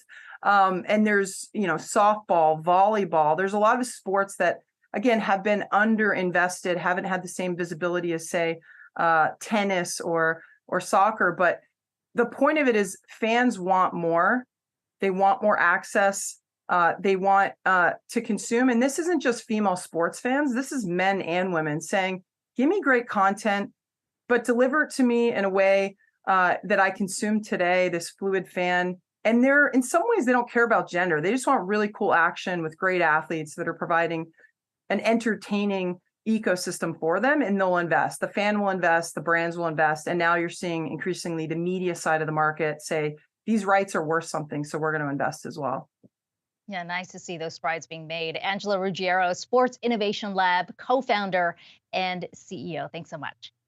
Thank you very much. As the U.S. continues on to the round of 16, somewhat controversially, their fight for recognition has been around for decades. While the current World Cup prize sits at $110 million this tournament, a big jump from the $30 million in 2019, it's still just a quarter of the men's prize, which sits at $440 million. Our next guest is someone who knows this fight very well. Let's bring in two-time FIFA Women's World Cup champion and Olympic gold medalist, Brandi Chastain. Brandi, good to have you on today. We've been talking so much about the business of women's soccer over the last hour or so, but let's talk about the game first, because I know you have been you're very supportive, but you also been pretty critical of this year's U.S. team and their performance. Give me your thoughts around what has transpired so far this year in this World Cup. Well, I think first we must understand the landscape. This is a tournament like no other tournament in the past. It has 32 teams. We have 8 countries that have never participated in the Women's World Cup before. I think to what Angela was talking about, the growth of women's sports, but soccer specifically as a global sport, we are just growing exponentially. So, in this tournament, you could expect some surprises, but I think what we've seen is that we have created a platform that is now showcasing some extremely phenomenal talent that we didn't have access to before. And so whether that be in our team with young players like a Sophia Smith, or it be in a Colombia and Linda Caicedo, or it be in a Moroccan team that just made the knockout rounds, or Jamaica, for example. These are teams that, had not been there before. So we are now, to Angela's point, we get to tell these stories. We get to talk about what it is that really makes women's soccer unique and why brands are and should be even more interested in women's soccer going forward. when you talk about the new talent that's been coming into the game, it's so interesting to trace that pipeline to past World Cups, to past games. So many people grew up with that iconic moment back in '99 with you. How much does that visibility matter? What are you seeing when you think about the seismic shift that's happened within the game? How much that has come along with the visibility of the game and more eyeballs? Yeah, I think it's twofold. I think one, it's if you can see it, you can be it. So for the young girl who never has access to seeing anybody that looks like her, is not encouraged to participate, it's a very tough road. I would say for the players that played alongside me in 1991, we had no access to watching anybody who looked like us at all. Now I think we have streaming services, as Angela said. We can consume women's sports in a way we've never been able to do it before. And I think on the other side, it's just, if the players have the opportunity, they will show you the quality. And that just also hasn't existed. So again, for the 8 teams that have never been in the World Cup before, the fact that they are now playing against the elite, and Germany, like almost what happened to the US, getting knocked out in the group stage as the number 2 team in the world, shows you that there is quality in a lot of different corners of the world. So even though I'd like to say that we believe we are the leaders in women's soccer and we still are the number 1 team in the world, and I believe we'll showcase ourselves in a better light in this next game, there is quality all over. And I think that is what's really exciting about women's soccer. And while we've been talking about sort of the lack of investments here in the U.S. compared to the men's game, the U.S. still one of the leaders when it comes to the media market, the investments that are coming into the game. As you talk about this game being global and having more visibility globally, 2 billion people watching this year's Women's World Cup, to what extent do you think that starts to level the playing field? Well, it levels the playing field in just access to, your brand getting out there. This is shameless, but I love my team, and this is our Bay logo, Bay FC. And what we hope for this brand is that whenever you see it, wherever it is you are around the world, you'll understand what that culture is. You'll understand the virtues and the ethos behind building a team, and what it is we not only want to achieve on the field, but what it is that we feel that we can then put out into the world. And that is very critical for us as a team, as us as a brand. And I feel that speaks to the consumer, but it also speaks to the sponsorships and the media that are out there. And again, the stories and the connection and the relationships that these brands want to have with people and organizations like us, because I would say that we're very unique. We haven't nothing like this has existed before because there hasn't been space, and now the space is there, and we're going to very boldly, bravely, and confidently move into those spaces. Angela was talking about just to what extent social media has changed the game in terms of giving fans access directly to the game. But I think I heard you say recently in an interview that you're kind of glad you didn't play during those years when there was so many other outlets. What does it mean for this generation, though? I mean, is it ultimately a positive that there is that direct access when you think about the potential to grow this game? I think the potential to grow the game is there, and that access is phenomenal. But I think it comes with the need to be able to harness and support and take care of those opportunities. You can't say yes to everything.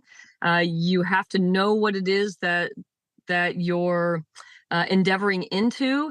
And so I think leadership is really important. I think that's where our club and the people who are in those media spaces will help our players to navigate how to successfully use social media for their own benefit, but also for the club as a whole. I think it's a very precarious place. It could be virtuous and it could be really detrimental. So we have to find that right balance, just like we have to find that balance on the field. We need this optimal arousal zone, right? Where we're not too high and we're not too low. We're all working in concert together, and then we can get some really good things done if done right. And you were talking about BFC.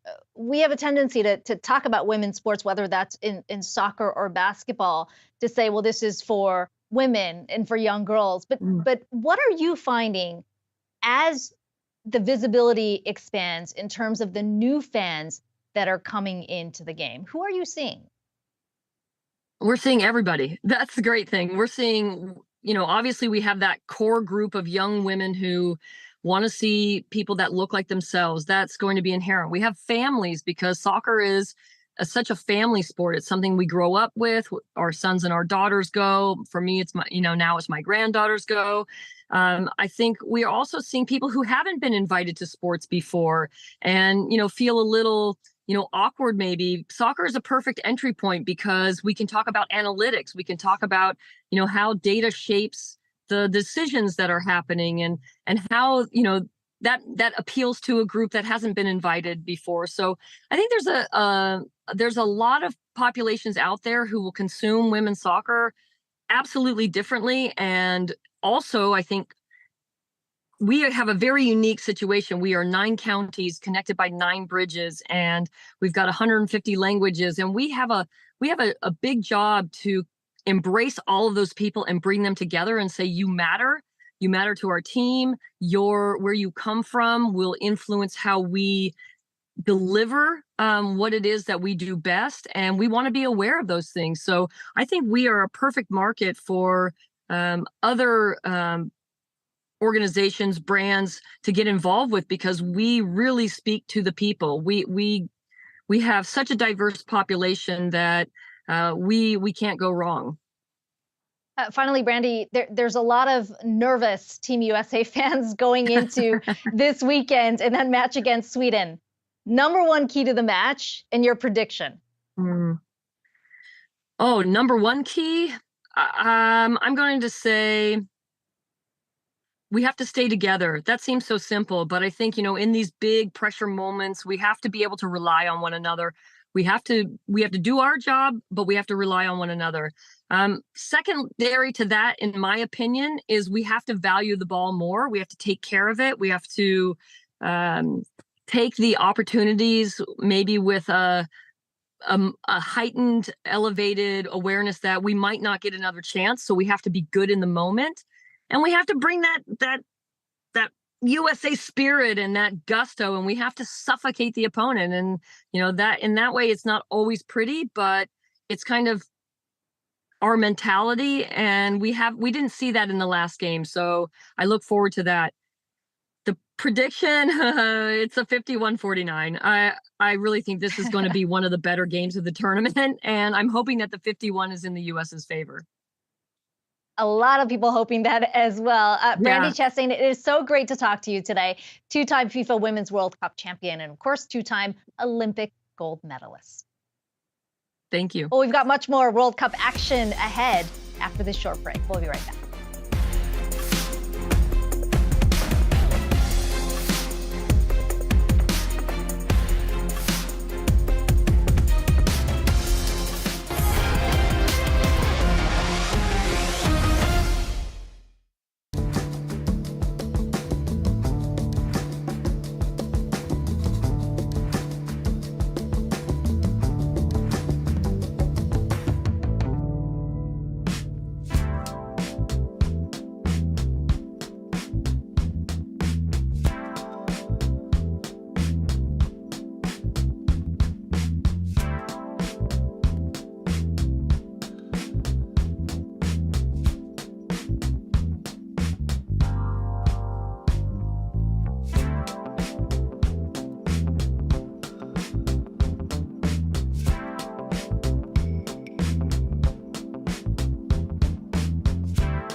Welcome back to Yahoo Finance's Women's World Cup special, Beyond the Game. We've been talking so much about the business of women's soccer, but a lot of questions out there going into this weekend's knockout rounds with the U.S. early morning match against Sweden on Sunday. Danny Romero joins us now with some of those questions from our viewers. Danny. Akiko, a lot of our fans are getting into the spirit, but one of those questions they have in mind is, how do teams qualify for the knockout rounds? Well, it all depends on the results of each group game. Every team earns a certain amount of points, 3 points for a win, 0 for a loss, and 1 point for a tie game. Every team will play 3 group matches. The 2 teams with the most points in each group will move on to the knockout round. If 2 or more teams are tied or have the same number of points, then they will go into a series of tiebreakers. The USA team currently has 5 points and is in second place in its group bracket. We'll have to wait and see what the results will be at this weekend's game. So again, set those alarms, get into the team spirit Sunday at 5 a.m. Akiko? Okay, I've certainly got my alarm set. By the way, 2 a.m. here on the West Coast, 5 a.m. on the East Coast. Danny, thanks so much for that. That does it for our Women's World Cup special, Beyond the Game. I'm Akiko Fujita. Thanks so much for watching.